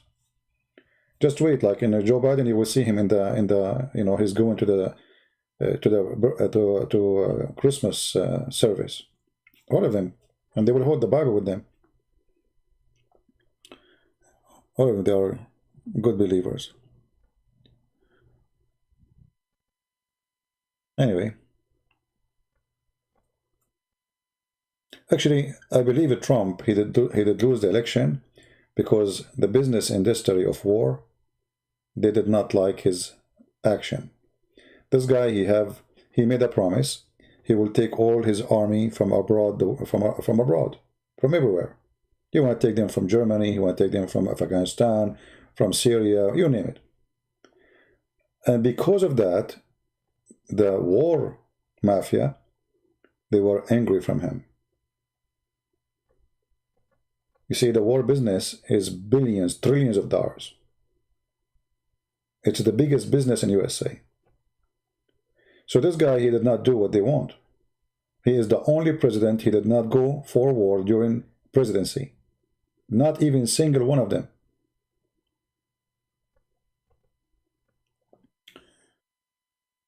Could you do topic in Sufism in order to open eyes of Sub-Saharan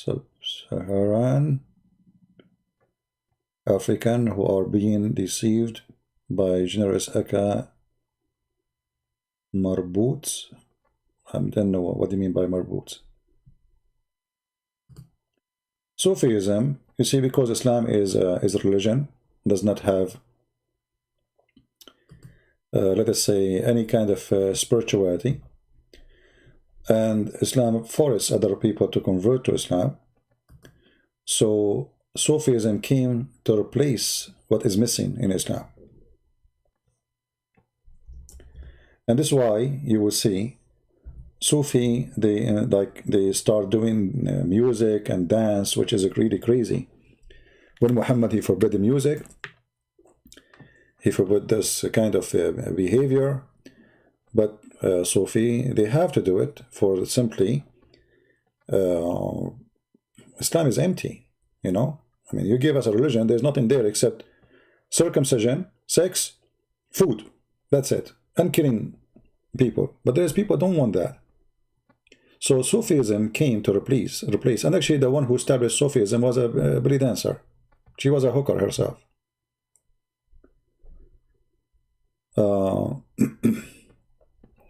If you see what the Sufi they do, you will die laughing actually. Let us see. This is a Sufi video, just an example. And by the way, the real Muslim, they go after them and they bomb their mosque, and you know, This is Islam, my friend. So this is one of their leaders. He's a big leader, supposedly, and he scared the hell of me. He have eyeliner because Muhammad supposedly used to put eyeliner like him, you know. But the weird, he did not color his beard like Muhammad to make it blonde. Yeah, have fun. So now he's sitting, and they start dancing in front of him. Oh. Yeah. This is Sufism. What is this?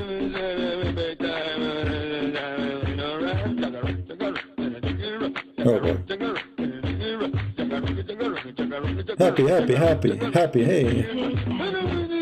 Yeah. Look at this guy.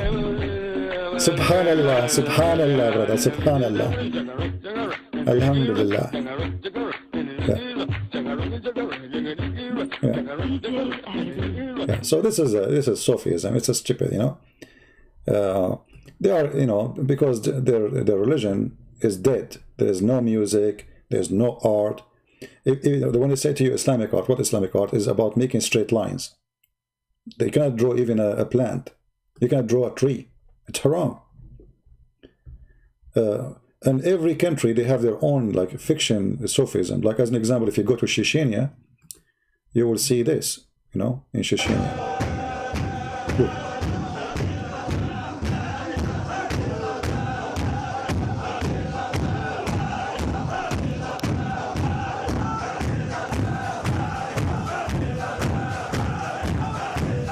By the way, the Turkish are Sufi too. Turkish are Sufi, those are Sufi. They are terrorists too. But Sufis have nothing to do with Islam. You know, look at this. A bunch of crazy bears going crazy. I don't know if you like to be their neighbor.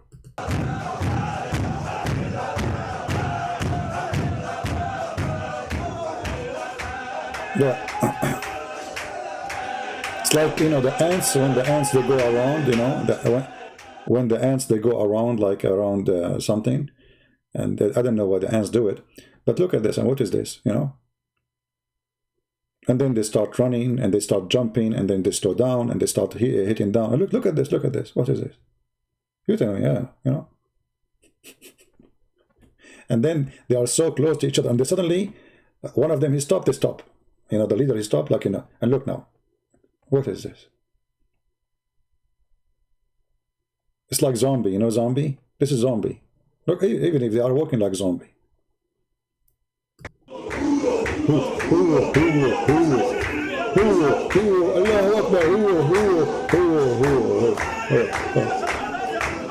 And right away you feel that there's no peace in this cult. It's evil. The screaming, the etc. You know? What is this? In Turkey, they come with a new way of Sufism, you know, which is the dance. Those guys, they go around themselves, you know. They go around themselves, if you remember them. This is another form of Sufi dance. And the funny, even some filthy, coward Christian priest, they invite them to dance in a church. You believe it? And they excuse that this is an art.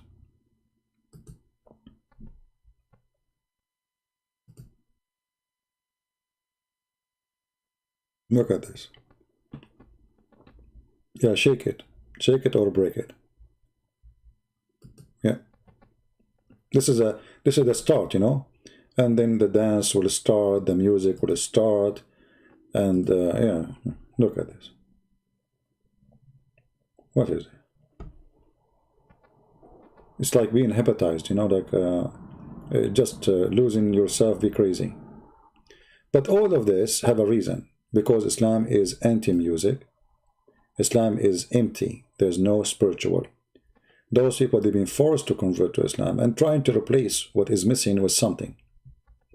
What Muhammad said about the music? Let us see. The one who practices music, Allah will make him a monkey.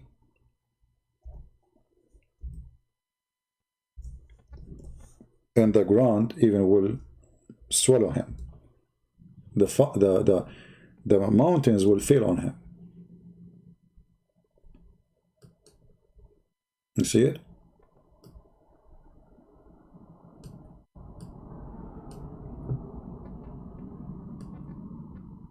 But if you ask Muslims how many Muslims there is in this earth, they will count the Sufi, because Sufi is Turkey. All of Turkey is Sufi. Mostly 90, maybe 90% of the Muslims in Turkey are Sufi, if not more.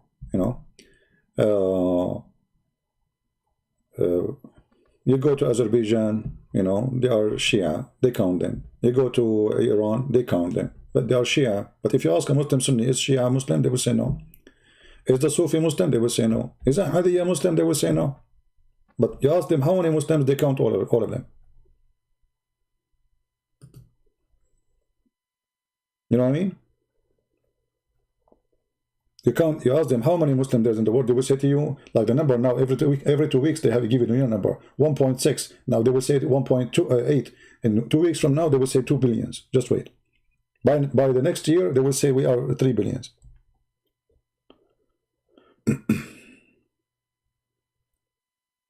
Salah ad-Din is a Kurdish, you know, terrorist. He killed Muslims, he killed the Christians, and yeah, he enslaved the Christians. But you know, the Muslims, when they kill Muslims, they kill you for you are leaving Islam, not because you are a Muslim. Like, you know, when they make article about ISIS saying ISIS, they killed Muslims, they are not killing Muslims. That's not true. They are killing those who they are not practicing Islam. And Muhammad made it clear, anyone who don't practice Islam, kill him. Muhammad even, he said, I was going to burn a group of people, burn them alive, burn them inside their houses, for they did not show up in Friday prayer. Yeah, Shishani or Sufi, I mean, you name it. But the question, you see, in this, the Islamic sect, Muslims are really hypocrite. You know, Egypt was Shia. All of Egypt was Shia. You see, at Azhar University, this is not Islamic Sunni University. This is made and established by Shia. The one who built it is a Shia. You change the ruler, in one day the whole country became Sunni. That's it. You see how much believing they are? I mean, from Shia country to Sunni country. The Caliphate in Baghdad, they were Shia. The Caliphate in Egypt was Shia. The one who destroyed the Kaaba was Shia. Al-Qurmuti was Shia. What happened? The one who stole the black stone, and he did not return it back until the Muslim Sunni paid him money. You know? He took it for more than 21 years, 22 years. He went to the Kaaba, and he was screaming, hey Allah, where is your birds? Where's the birds? Because in the Quran, if you remember, there's a chapter, it's called the chapter of the elephants. In that chapter, the Quran claims, according to Muhammad, that Allah, he sent birds against an army which was trying to destroy the Kaaba. If you go in the Quran, and you go all the way to the chapter of the field, the elephant,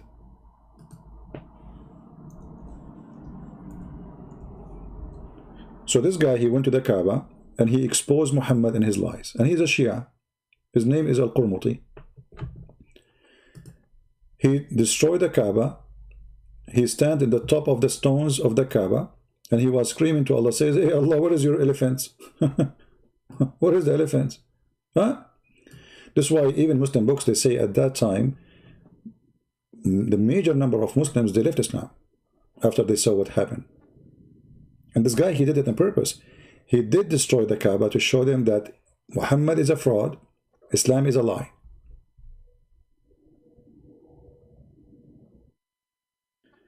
Was the Kamashinas secret? So you're, I don't know what the Kamashinas. Garamesh. Maybe you can say it to me in Arabic so I can understand what you are saying, my friend. Anyway, this guy, he got Allah busted, big deal. You know, he destroyed the Kaaba. No bird came, as the story here. The story claimed that the Christian king from Ethiopia, he came to destroy the Kaaba, and Allah, he sent birds to destroy this king and his army. Right? So when Al-Qurmati come, where is the birds of Allah? And this guy, not only he destroyed the Kaaba, he killed more than 10,000 Muslims in Mecca. He slaughtered them. And the Kaaba was destroyed many times. And this is according to Muslim books, not according to us. Many times. Where is the elephants? Where is the birds of Allah? So Allah, he sent birds. He sent a swarm of flying creatures. And those creatures, they are carrying rocks made by clay, which is backed, which is funny. I mean, Allah is cooking clay. And you know what make it more funny? That an army of elephant is coming to Saudi Arabia.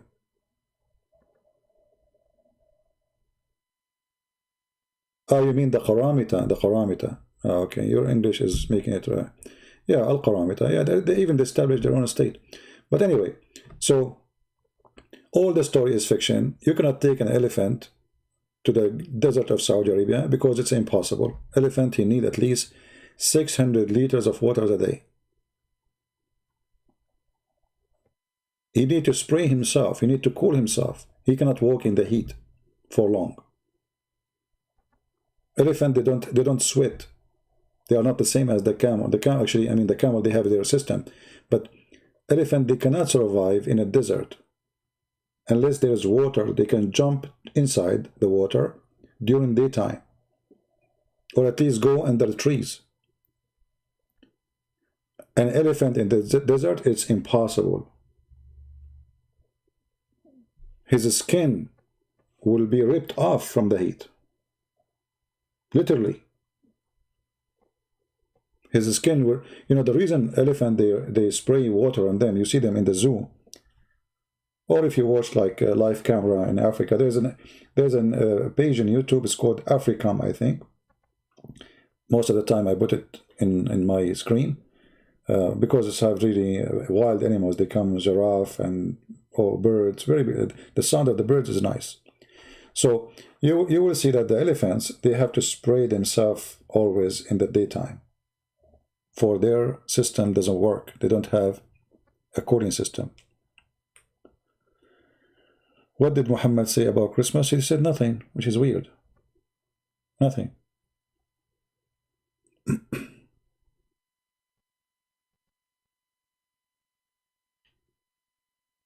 Yeah, well, this is a legend, it exists before Muhammad, and Muhammad, as usual, he copied legends.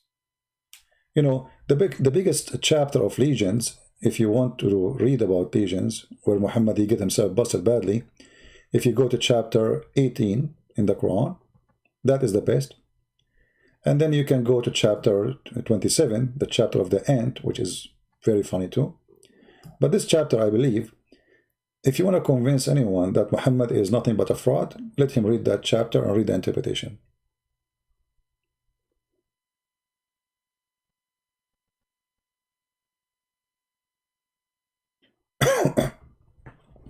Well, Abel, I know it's a fiction story, but Muhammad, obviously, he copied from previous generation. You know what Arab used to do? There was 26 Kaaba. 26 Kaaba. Some they say 27. And each Kaaba tried to promote itself. People, they build the Kaaba in their city or town or village, and they want people to come because Kaaba is a business. People, they bring money, buy, spend. It's like Las Vegas, you know, it's a business. Religion is a business. Until now, actually, religion is a business.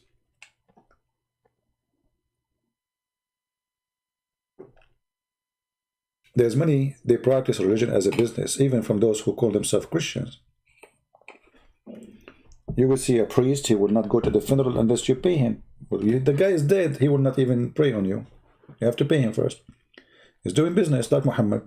So, religion was a great business before. Religion is a great business today. If you see the videos made by the Korean boys in Korean YouTube, like the last one he made, he called himself Rashid, he converted to Islam, and then he got bored, he have enough money, he want to stop. So he told them, well, I did it because everybody do it, to make money. You say you convert to Islam, Muslims, they subscribe by tens of thousands. If you make videos in YouTube, nobody will subscribe. You will stay slow, it will take you maybe forever, until you get attention. But you say convert to Islam and you will see how fast your channel will grow. Just to want to make money. So, and Muhammad is no different. Muhammad, he was doing his own YouTube at that time. This is YouTube, like the Quran. Muhammad, he collect fictions, and this is why people, they were laughing at him. Muhammad was really stupid, actually. Even Arab, they make fun of him. If you read the chapter 18 as an example,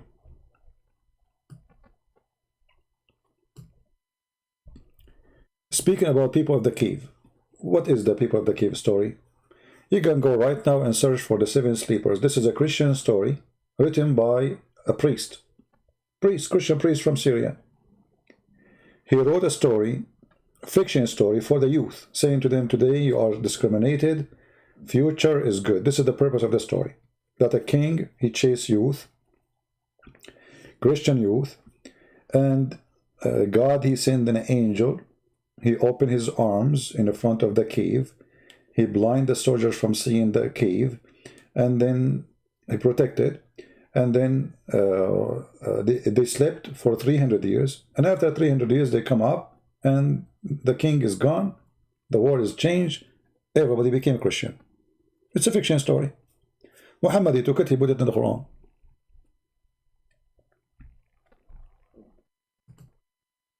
And you will see here, even the Quran, when you speak about those people, you die laughing. You know? As an example, they asked Muhammad, okay, how many, the people of the cave, how many they are? Muhammad was not sure from the story. I mean, the original story. So Muhammad, because he's not sure, he cannot give a sure answer. And look what he said. Chapter 18, verse number 22. Okay, let us say I'm a person who claimed that I know. And then you ask me a question. Okay, Christian Prince, how many people of the cave? And now I'm going to give you the answer. But listen here, the story is different. Because the one who gave the answer is Allah. You know what I mean? The one who's talking here is Allah.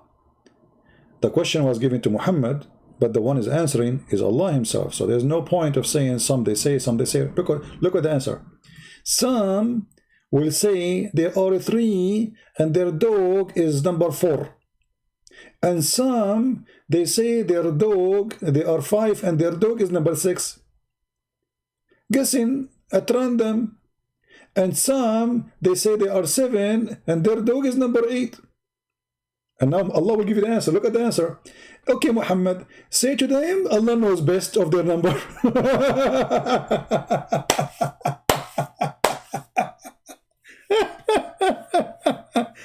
Say to them, okay, Muhammad, Habibi, Muhammad, say to them that only Allah knows their number. And look how stupid it is. Not only that, he says, and none knows their number save a few. Look, what is the number? You just said none knows their number. Allah knows best, and none knows save a few. Are you from the few? I mean, have you ever heard of hilarious teacher? You go to his classroom, you ask him, okay, Allah, how many those are in the cave? And then he starts saying, some, they say there are 3, and their dog, and so, by the way, how in the world, in which language, you say their dog is number 4? Rabi'ahum.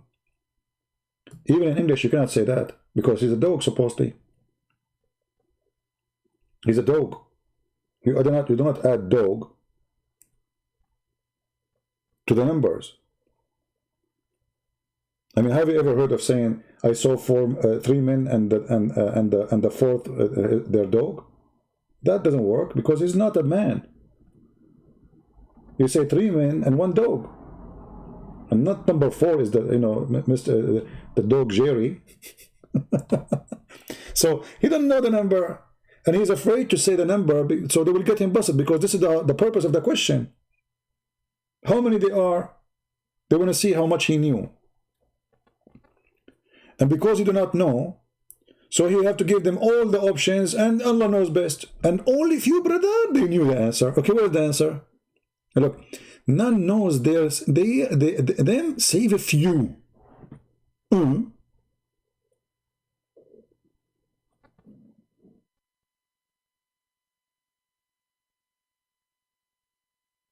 Isn't it, this is enough to prove that this guy is a fraud? And here, in the Arabic language, you see here they translate their dog. It doesn't say dog. Those are stupid Abdul. They do not know Aramaic. You see, in the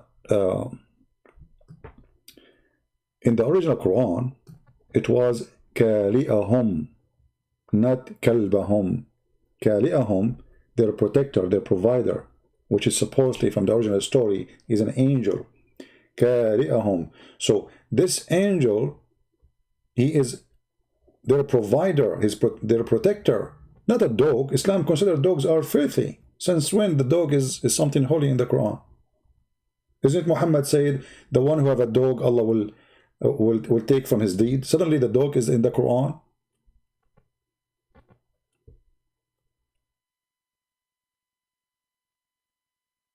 But because they could not understand what the word here mean, so they have a mistake in reading it, so they made it kalbahum, which is very close to kaliyahum.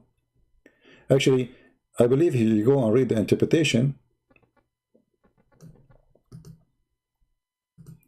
you will find a lot of stupidity in the and confusion about the dog thing.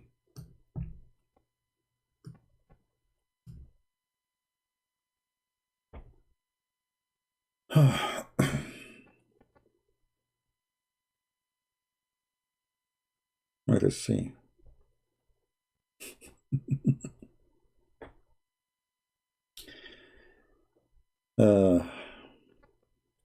And if you read the interpretation, guys, you will die laughing.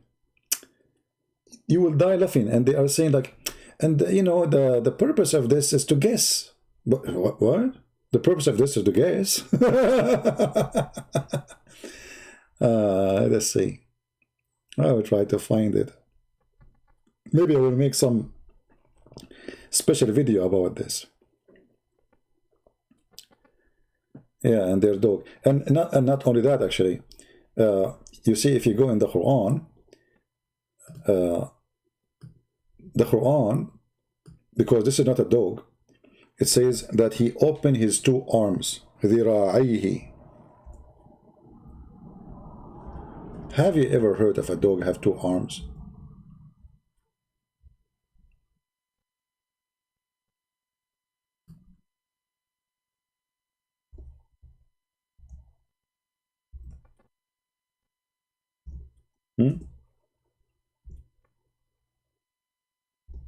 Any Muslim can tell us where, since when the dog have two arms?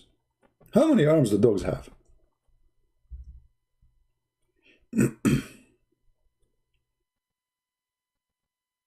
Any Muslim knows? Because according to my knowledge, which is limited, I never thought that dogs have two arms. At least not in Arabic language. He have legs. Any Muslim?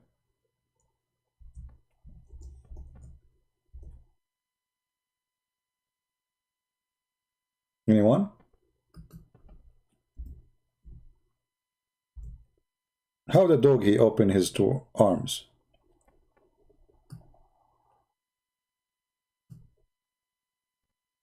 No, Abdul? Okay, let us go there.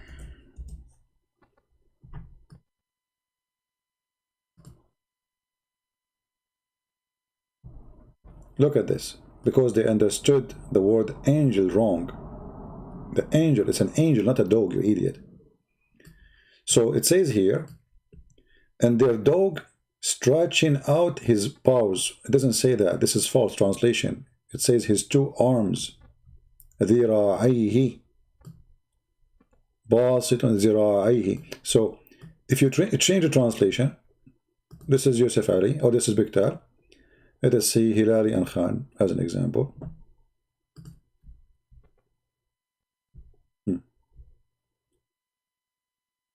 It says he is stretching his two forelegs. His two forelegs. They are two forelegs. They're trying to fix it. You know? You can copy the word ذراعيه and post it in Google right away, and you will find this is arms. This is not legs.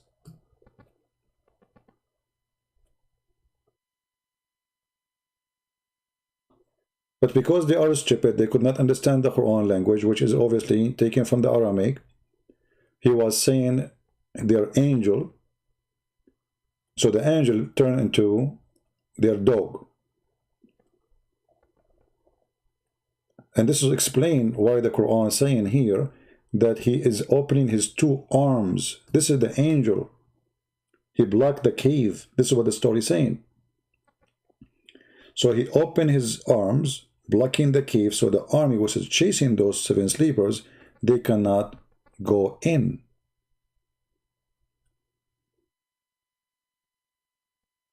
Non-Muslim who could not pay jizya, usually they kill them.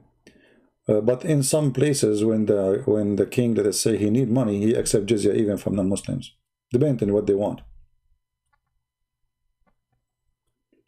But if you are not, if you know, I mean, I thought maybe you are saying non-Christians. Jizya first is something for the Christian and the Jews only. But in some places, Muslims accepted non-Muslims who they are not Christian, neither Jews, to pay jizya because they need money. All right. Even in some places like in Egypt, when a village announced they want to convert to Islam, the caliphate, he refused. He don't want them to convert. Because if everybody convert, who's going to pay us money? How we will make living? So he told the leaders, don't allow them to convert.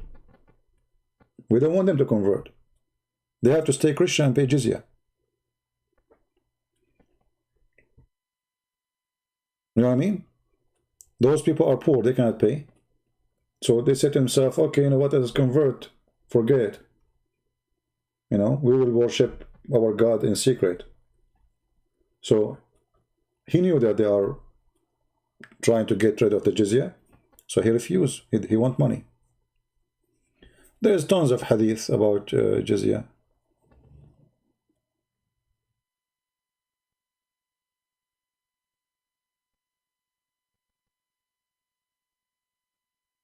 There is tons of hadith. There is one of them, I don't know if I can find it, speaking about that, you know, jizya is the livestock of your children's.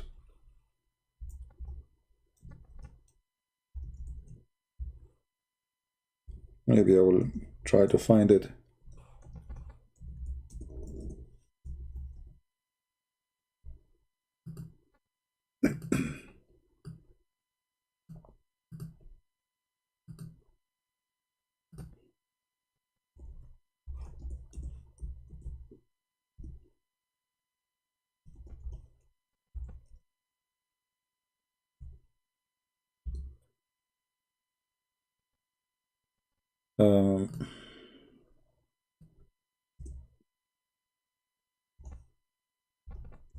Anyway, you know, I'm so glad that they have jizya.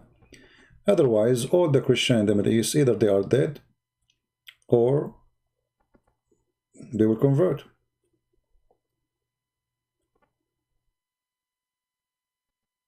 You know?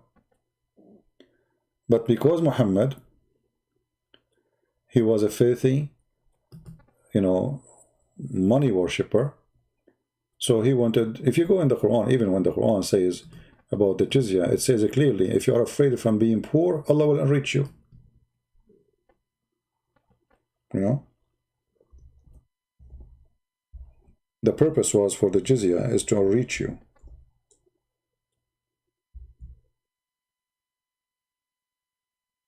If you go to chapter 9,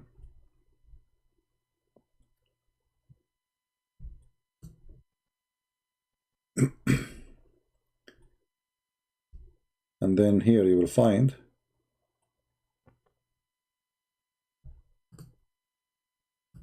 read it. So he said, if you, and after this here, if you fear a poverty, Allah will enrich you from his bounty.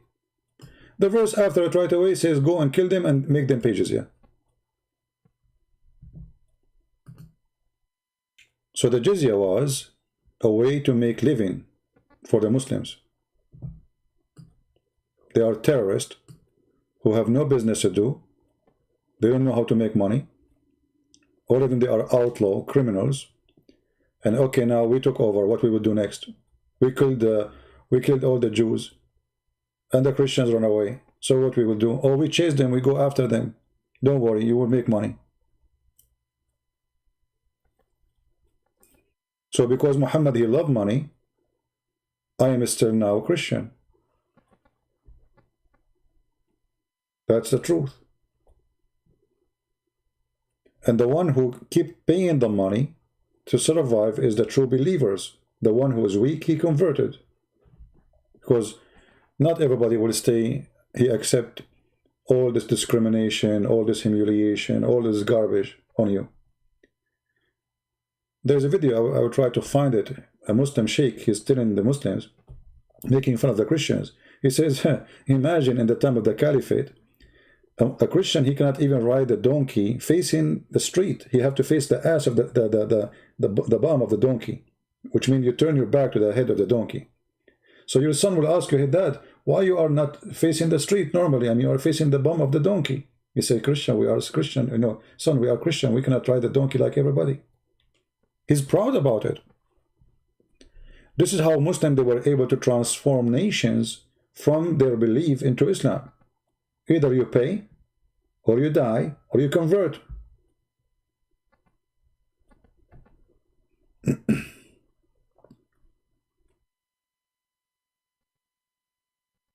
Yeah, I know a story about Ibn al-Walid.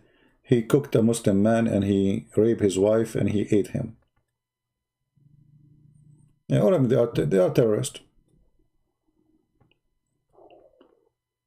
They are terrorists. And that's why you see Islamic history, you know, like when the Muslim fabricate a statement about George Bernard Shaw saying this and saying that, go and read the history of Muhammad. He himself, he died by poison. His wife, she took an army to kill Ali. The Caliphate, they killed the grandsons of Muhammad. All of them, they are criminals. Uthman ibn Affan, before they kill him, they took the hair of his beard one by one. And then after they killed him, they cut his head. They took his body in the ground. They played with his head. And they refused even to bury him with the Muslims. At the end, a group of Muslims secretly, they left his body on the ground like a dog. This is their caliphate, the one who collect the Quran. And one of the reasons, by the way, he was killed because he burned the Quran. Because there's many Quran. So those who they believe in the Quran which is burned, they believe that Uthman is a kafir. He burned the book of Allah. Uthman, he want to make a book which is the book he agree with, or let us say the book which is, a Muslim, he said to him, Ifza, you know, jump and save the Quran. We have many Qurans. So Uthman, he took the advice of this man. He started collecting the Qurans, all the Qurans which are different from each other. That's why they are different. That's why he burned them. If they are the same, he will not. And this was one of the reasons used against him to be killed. And they killed him.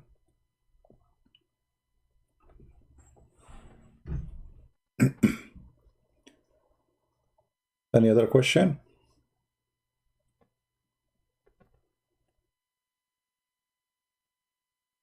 Free Bright is back. Can I call you Christian? Out on your nonsense. Is that okay? My friend, you are a Muslim, Mr. Free? Mr. Free, are you a Muslim? Are you a Muslim and saying to me I'm not talking sense? Is that what you are saying?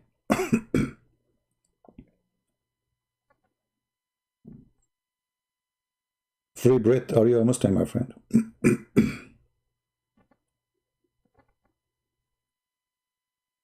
So why you want to call me? To tell me what exactly? If you aren't a Muslim, what you want to tell me exactly?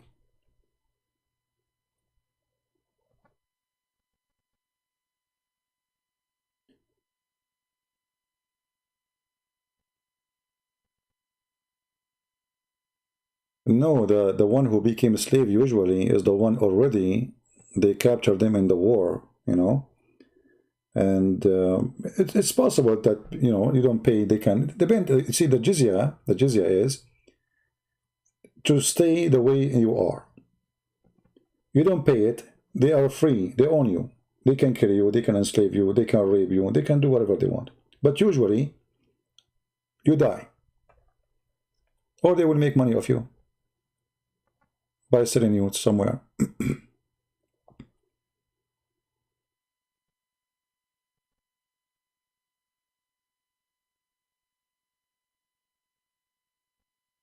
Why you are called pagan? Like nobody knows you and suddenly you are called pagan? Free Barrett is back? What you said? You said nothing and they start saying to you, you are pagan? That's it? Can you show me what you said? So we can see why they said to you, you are pagan?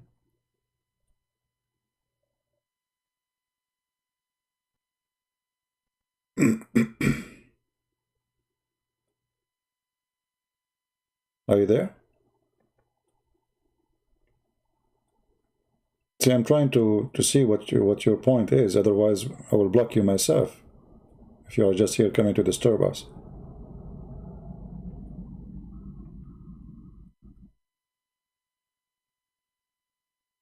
You got no idea?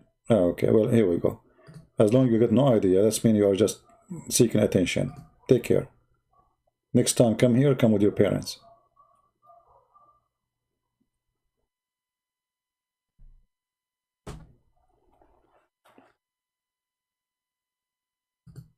Attention seeker. Anyway, the history of Islam is a history of violence. Muslims kill each other. This is why the Muslim population was never growing. You see, now they are growing because they are not... Who is the one causing Islamic number grow? It's the West. The West is stopping Muslims from killing each other. Who is the one who stopped Muslims from killing Muslims in Iraq? America. Who is the one stopping Saudi Arabia from invading Qatar? Trump. Who is the one stopping Iran from invading Saudi Arabia? The stupid American. This is reality.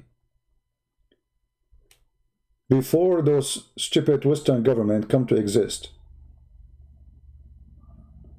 Muslims, they never stop attacking each other. Never. Actually, they attack each other more than attack Christians. That's why their population is dead. Who is the one who destroyed the Caliphate of Baghdad? Muslims. The Caliphate of Damascus? Muslims. The Caliphate of Cairo? Muslims. Not the Christians. Right? Why now we have peace in the Middle East? If we can say that, you know. It's not perfect peace, but let us say, because now we have war in Syria, we have war in Iraq, we have war in Yemen. Yeah, I mean, this is the major places. A war in Libya. Okay, 4 countries. 4 countries are burning. This is peace. Otherwise, they will be burning each other. Who is stopping Turkey from going in war now with Egypt? The stupid American. That's the truth. Take America away. Take America away. Those people, they will eat each other in a second. Why Iran is not attacking Saudi Arabia? Saudi Arabia is no match. Iran can take Saudi Arabia in a few hours. It doesn't take it even 10 hours. The reason is USA. So Islamic population increase because Western, they force peace between Muslims. As simple as that. America now is supporting the government of Afghanistan. Leave, what's your business? Shia and Sunni fighting in Afghanistan, what's your business? Stupidity. Who is stopping the war in Pakistan itself? Pakistan is a very messed up country. Extremely messed up. It's Western countries who's holding this country together. Same as Turkey.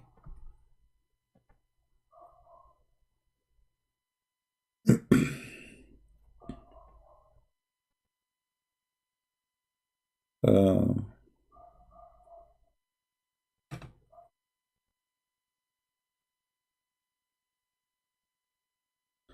all the tribe, all the Arab, all the Arab and non-Arab, Muslims and, you know, the Muslims, Arab or non-Arab, Persian, Turkish, you know, Turkish. The Turkish, they slaughter tens of thousands of Arab, tens of thousands. They enslave their daughters. They kidnap the young boys to take them as servants, and they kidnap even the men to take them to fight in the army of the Sultan. And the second the Turkish, they take your son, you never see him again. That's it. The Sultan, he want to build a palace. What they do? They come to the city. They force anyone who work in as a builder, they have skills, they take him. That's it. All those palaces, most of them is built by Christians. The Christians are the builders. The palaces of the Arab in Spain, those are builders are taken from the Middle East, from countries like Syria and Iraq. The ships which is built to attack Spain, this is made by Christians in Syria. Those people do not know how to make ships. Right? Where does it say Muhammad will marry the Virgin Mary in heaven? Yeah, well, this is a hadith.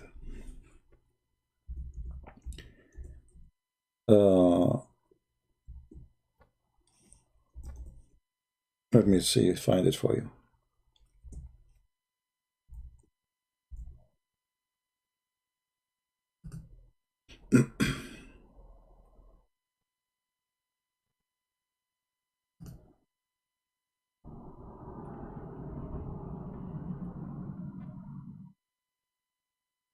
All right.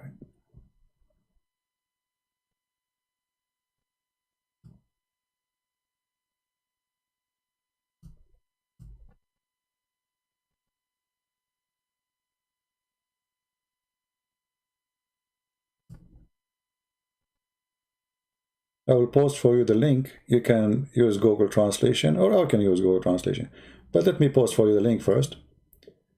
In order to do it, I have to shorten the link because it's in Arabic. The title. Link short.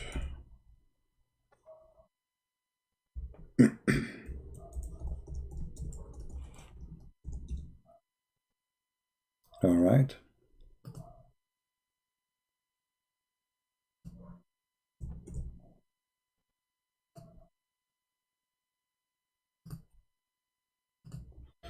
All right, my friend, the one who asked, you can open the link and you can open it in Google browser and you can click at translate.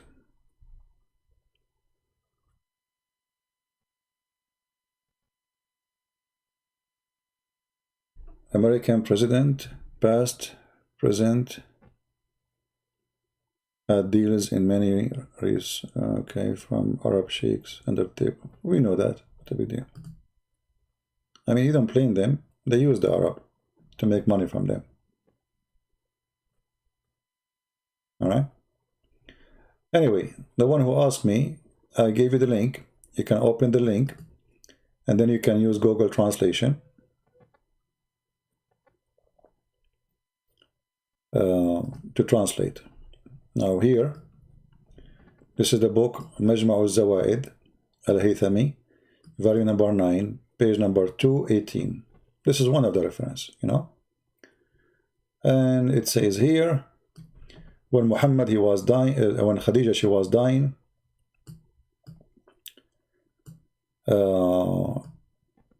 there's one of the hadith, it says that he said to her, say hello to Mary, to my wives in heaven. So Khadija, she said to him, this is a different story. She said to him, you have other wives beside me? Because this is his first wife. He said, no, but Allah, he married me to Mary, the daughter of Imran, and the wife of the Pharaoh, and the sister of Moses. The guy, he want to sleep with everybody is famous. Any woman, she is a relative to somebody is famous, so he want to be the brother-in-law to Moses. He want to have the wife of the Pharaoh, and he want to have sex with all of them, and he want to marry the mother of Jesus. This is how filthy he is. Now here they say that this hadith is weak as usual.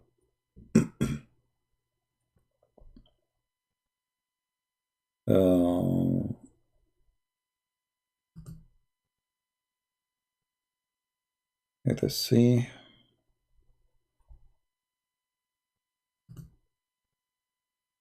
I will give you another. This is Al-Bidaya wa Nihaya to Ibn Kathir.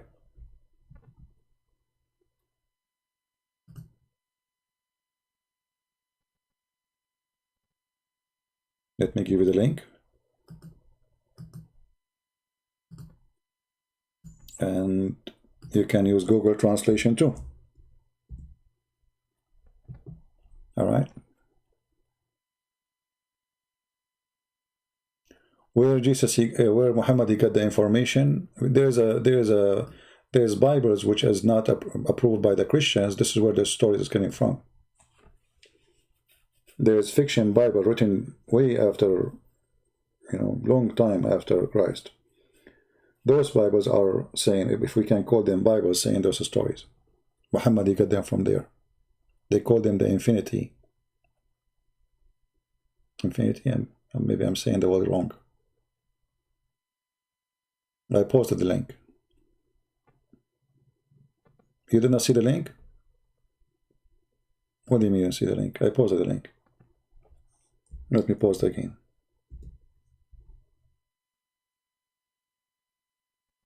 You didn't see it? Well, I posted. Here we go. I'm going to show it to you on the screen. I posted it twice. Here we go. You are saying no link, and I posted the link. And I posted again. Here we go. So how there's no link? What, YouTube will not allow links to go? I'm posting. Here we go. I will post it again in front of your eyes. See it?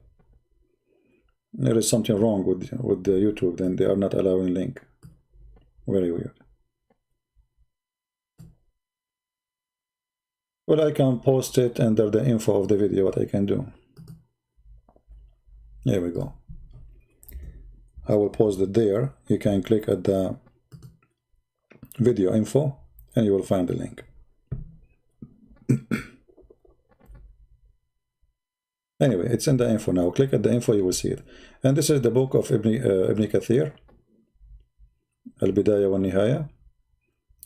And it says,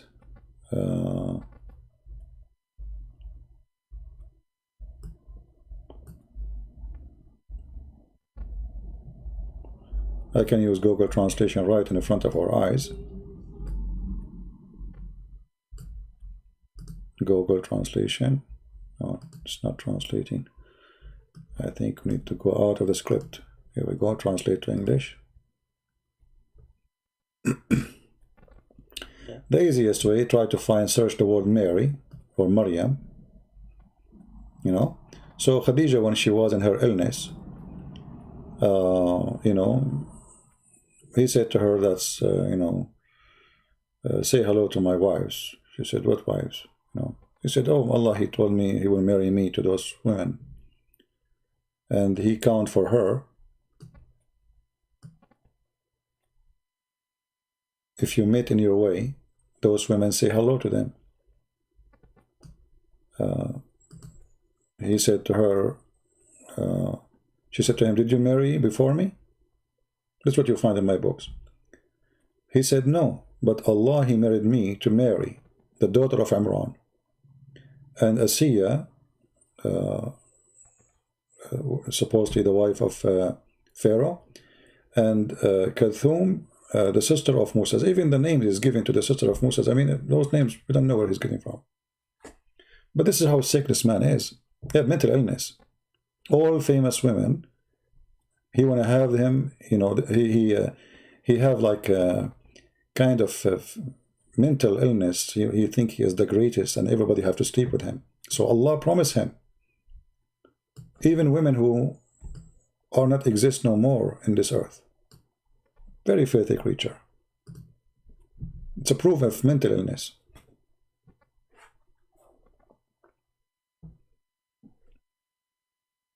Anyway, anything else?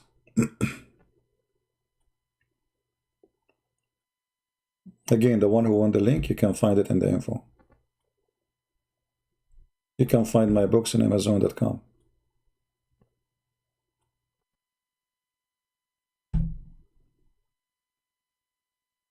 Yeah. Anyway, guys, I think we have enough for today.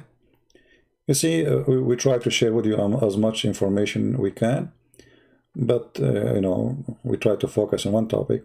So when they say to you, this great man said this about Muhammad and this great man says that about Muhammad, first, it's not true. Secondly, even if it's true, it's a lie. Because obviously Muhammad, there's nothing great about him. He's great as a criminal, you know.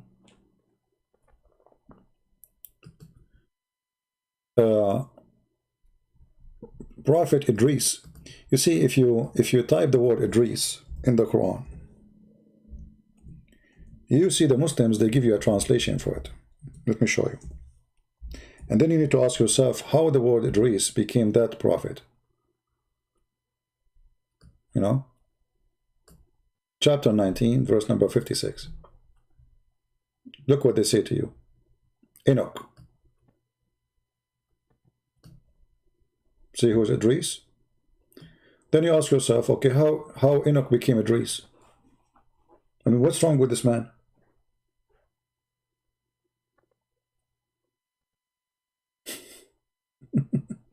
You know what I mean? Is even like, did they even share any letter together, the two names? Do they share anything? They don't even share one letter together. So how Idris became Enoch? You tell me. However, I believe that Muhammad, he copied from a book, it's called the Book of Enoch, but not the one is mentioned in the Bible. There's a book, is a fiction, there's a false book, it's called the Book of Enoch. Let me see if I can find it. Give me a second. And from that book, Muhammad, he got the stories about the warehouse of Allah. You know, Allah have a warehouse where he stores snow, he store material, you know. Let's see. Enoch.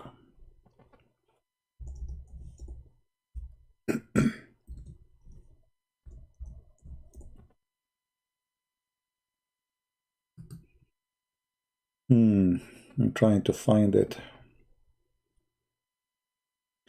Actually, I was, you know, I was writing about it in a book I started. It's called The Roots of the Quran. You know, I started writing this book in 2018. Until now, I did not finish it. Here we go. Book of Enoch. So you have here, let me show you. See how slow writing books is not easy. You know, people think like, okay, you sit and just that's it. You know, you finish writing a book so easy. Because, you know, the information is too much complicated and you have to be very careful. See, this is from 2018, those files. I'm working on them. And here you will find the Book of Enoch. You know, the Book of Enoch. I will open it, let's see. But that will make me stay for another 2 hours, man. Come on, have mercy on me.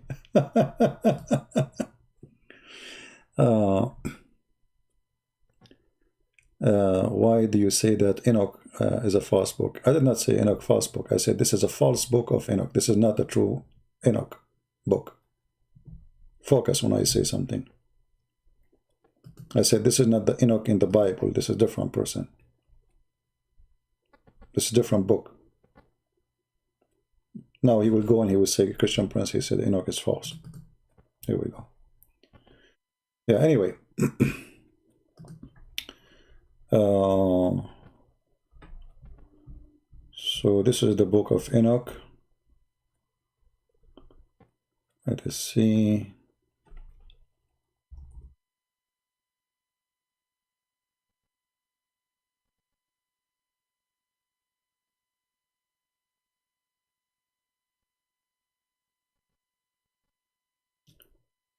Anyway, you can download it and you can read and you can compare, and you will see how Muhammad, he copied tons of stories.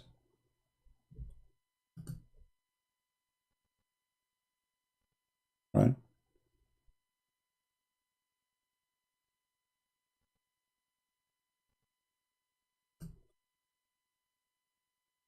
Maybe I can sometime next year I take some break from going live and concentrate more in writing again.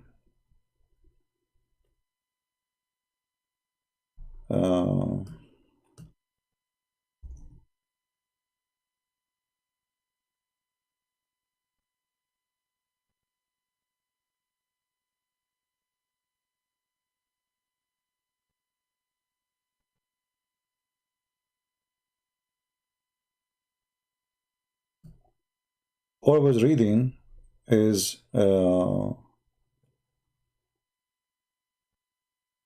best way to compare between religion, you know. But in order to compare, you have to know. You have to know more than one. Otherwise, you cannot compare. So in order to compare Muhammad and his stories, you have to go back in history and see and know who did wrote those histories before Muhammad, or wrote those stories.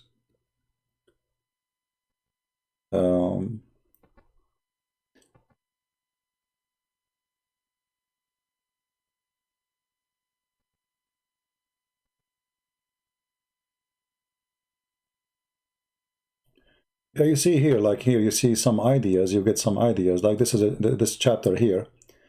From the hints of advance toward the north, to extremist of the earth, and then I saw a great and a glorious wonder at the extremist of the whole earth.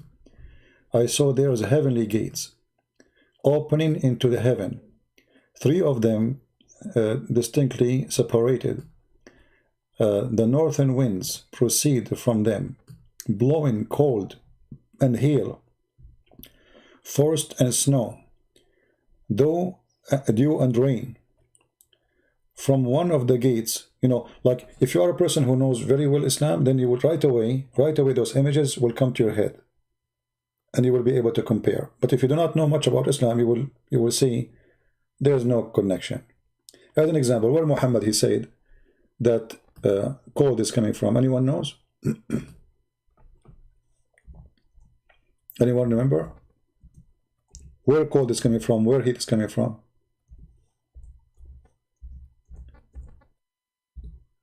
Cold is coming from heaven.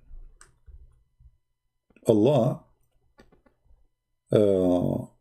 he opened the gate of heaven in winter time, and he make hell breathe, and then he open hell doors in summertime, and this is where the hot weather coming to you. Let me see where I can find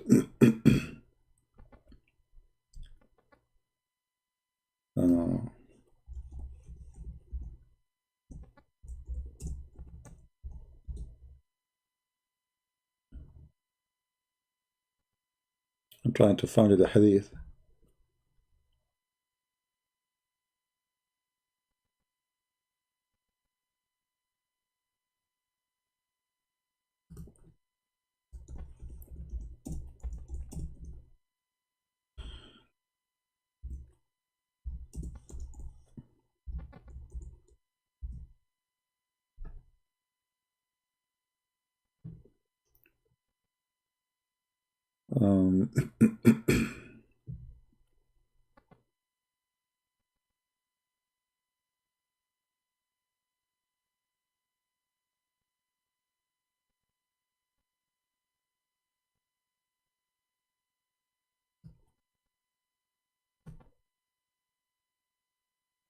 Let us see here. And then after you read it, you will see the connection between what we are showing you on the screen and what Muhammad is saying.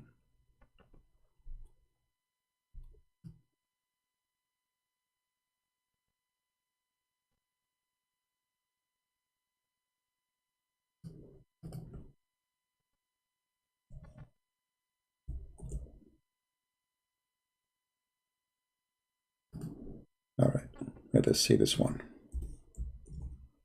See, always the problem is to find something in English. All right, here we go. Read with me here. The Prophet said, in a very hot weather, daily, delay the Zuhr prayer. Zuhr is like the noontime prayer, till it become a bit cooler, because severity of heat is from the raging of the hellfire.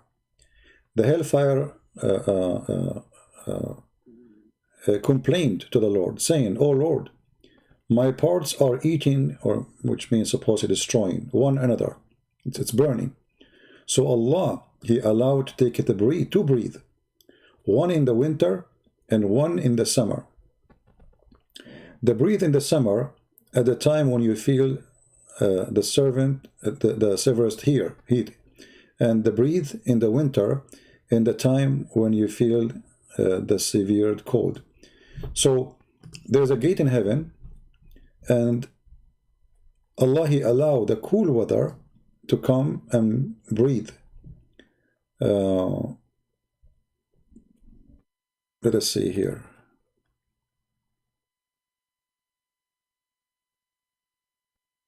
Actually, I'm trying to look for different hadith, not exactly this one. But anyway, this one will do the job temporarily until we find the other one. Let me see.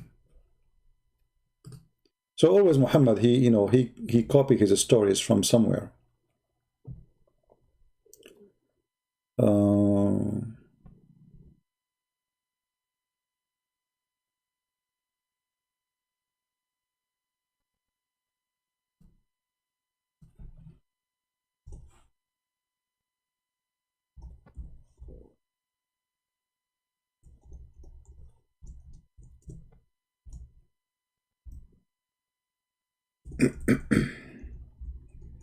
See, I'm trying to find the other hadith which I want to show you.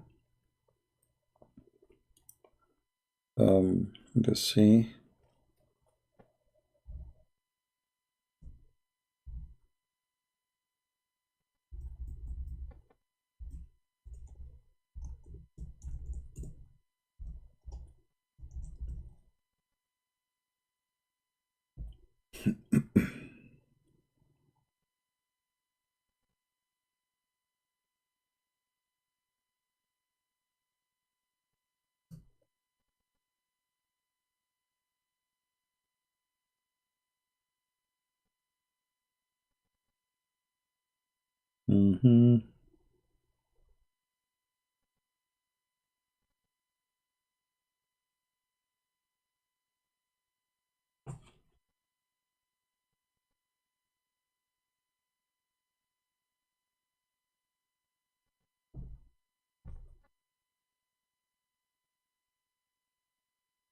I have many references here in front of me, but I cannot find anything in English.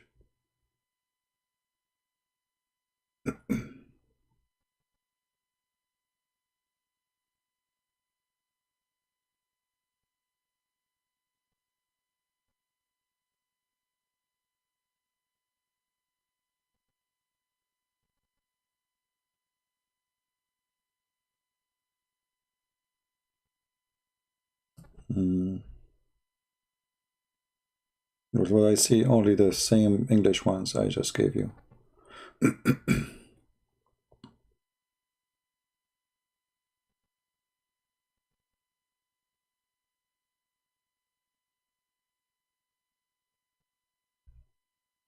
Yeah,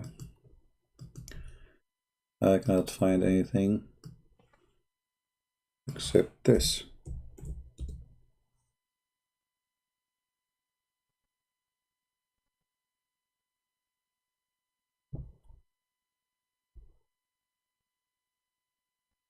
So anyway, the explanation is coming somehow from this book, the Book of Enoch, where there is a gate, and where everything blow from this gate: the cold, the snow, the hail. And if you go in the Quran, you will find it says the same, that hail comes from mountains in heaven.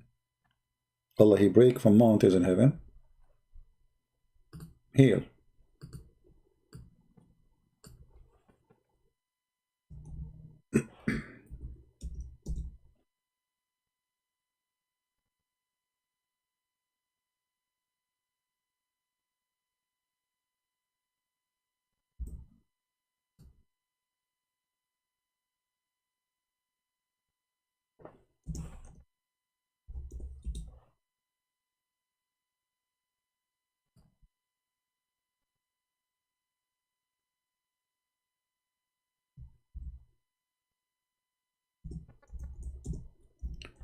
Let us see.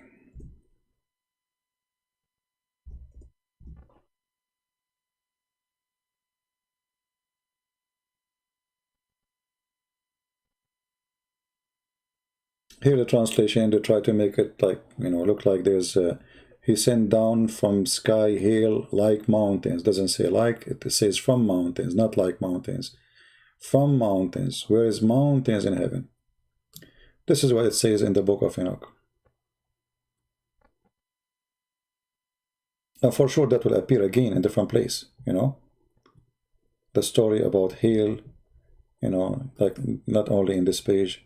You can go to page number 46. So simply, it's about a journey to heaven and what he saw. And Muhammad, obviously, he took what he saw, or what the book here is saying, he took it into account and he started writing and making stories about it. The same story of Muhammad himself going to heaven, There are kept the treasure of hail, and the frost, and the treasure of snow, and the treasure of rain, and the dew. You see it? But where is that? That is in heaven. And then you will see here, thus in the heaven take place the blowing of the wind. All of them have a breathing and effect, completion, breathing there. I mean, it's the same. You can tell the connection, right? You can see right away how Muhammad, he got all this information from. And, if you continue reading the whole book and comparing and other books too, then you will be able to put the dots together. On the screen? I'm sorry, my fault. Oh boy. I apologize. Okay, hold on. All right, we go back to the book. All right, so I was showing you nothing. All right, if we go here, all right, look what it says.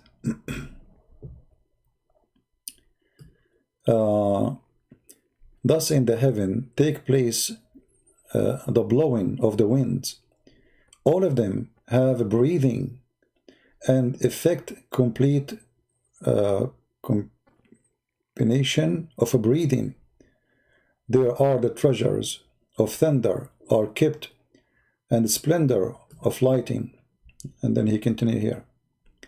There are kept the snow, kept the treasure of hail, and the frost, and the treasure of snow, and the treasure of rain and dew, or dew.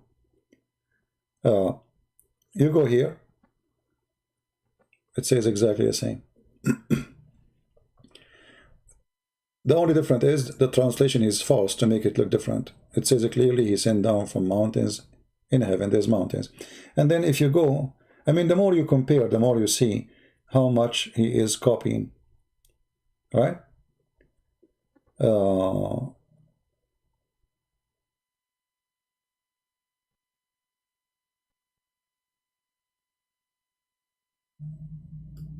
Look here what it says.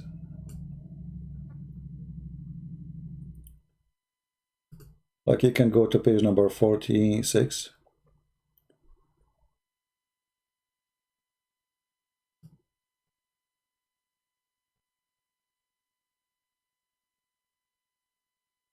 You see what he saw in the journey to heaven. So this is always in a journey into the heaven. And then you go here, you will find the same.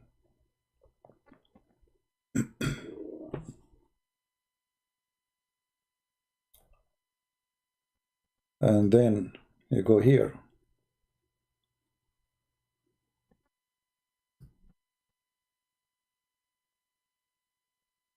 And then you go here. It's all over.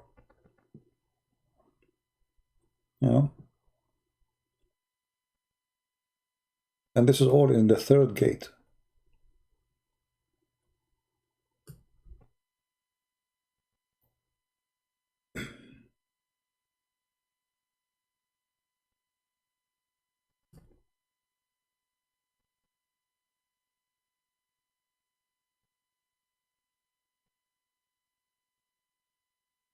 It's interesting, right, to read those books. I mean, because here you can see a lot of connection and where those stories are coming from and how Muhammad, he believed in them, obviously. And this is not, by the way, I don't believe Muhammad is the one who is making those stories. I don't think even Muhammad, he knew about them. If you remember, we spoke many times about Waraq ibn Nawfal. You remember Waraq ibn Nawfal? When Waraq ibn Nawfal, he died, Muhammad, he tried to commit suicide. You remember? I believe all those stories are coming from Waraq ibn Nawfal, and Muhammad did not know anything about them.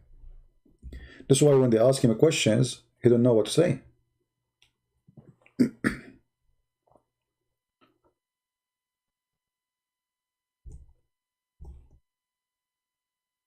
You know what I mean?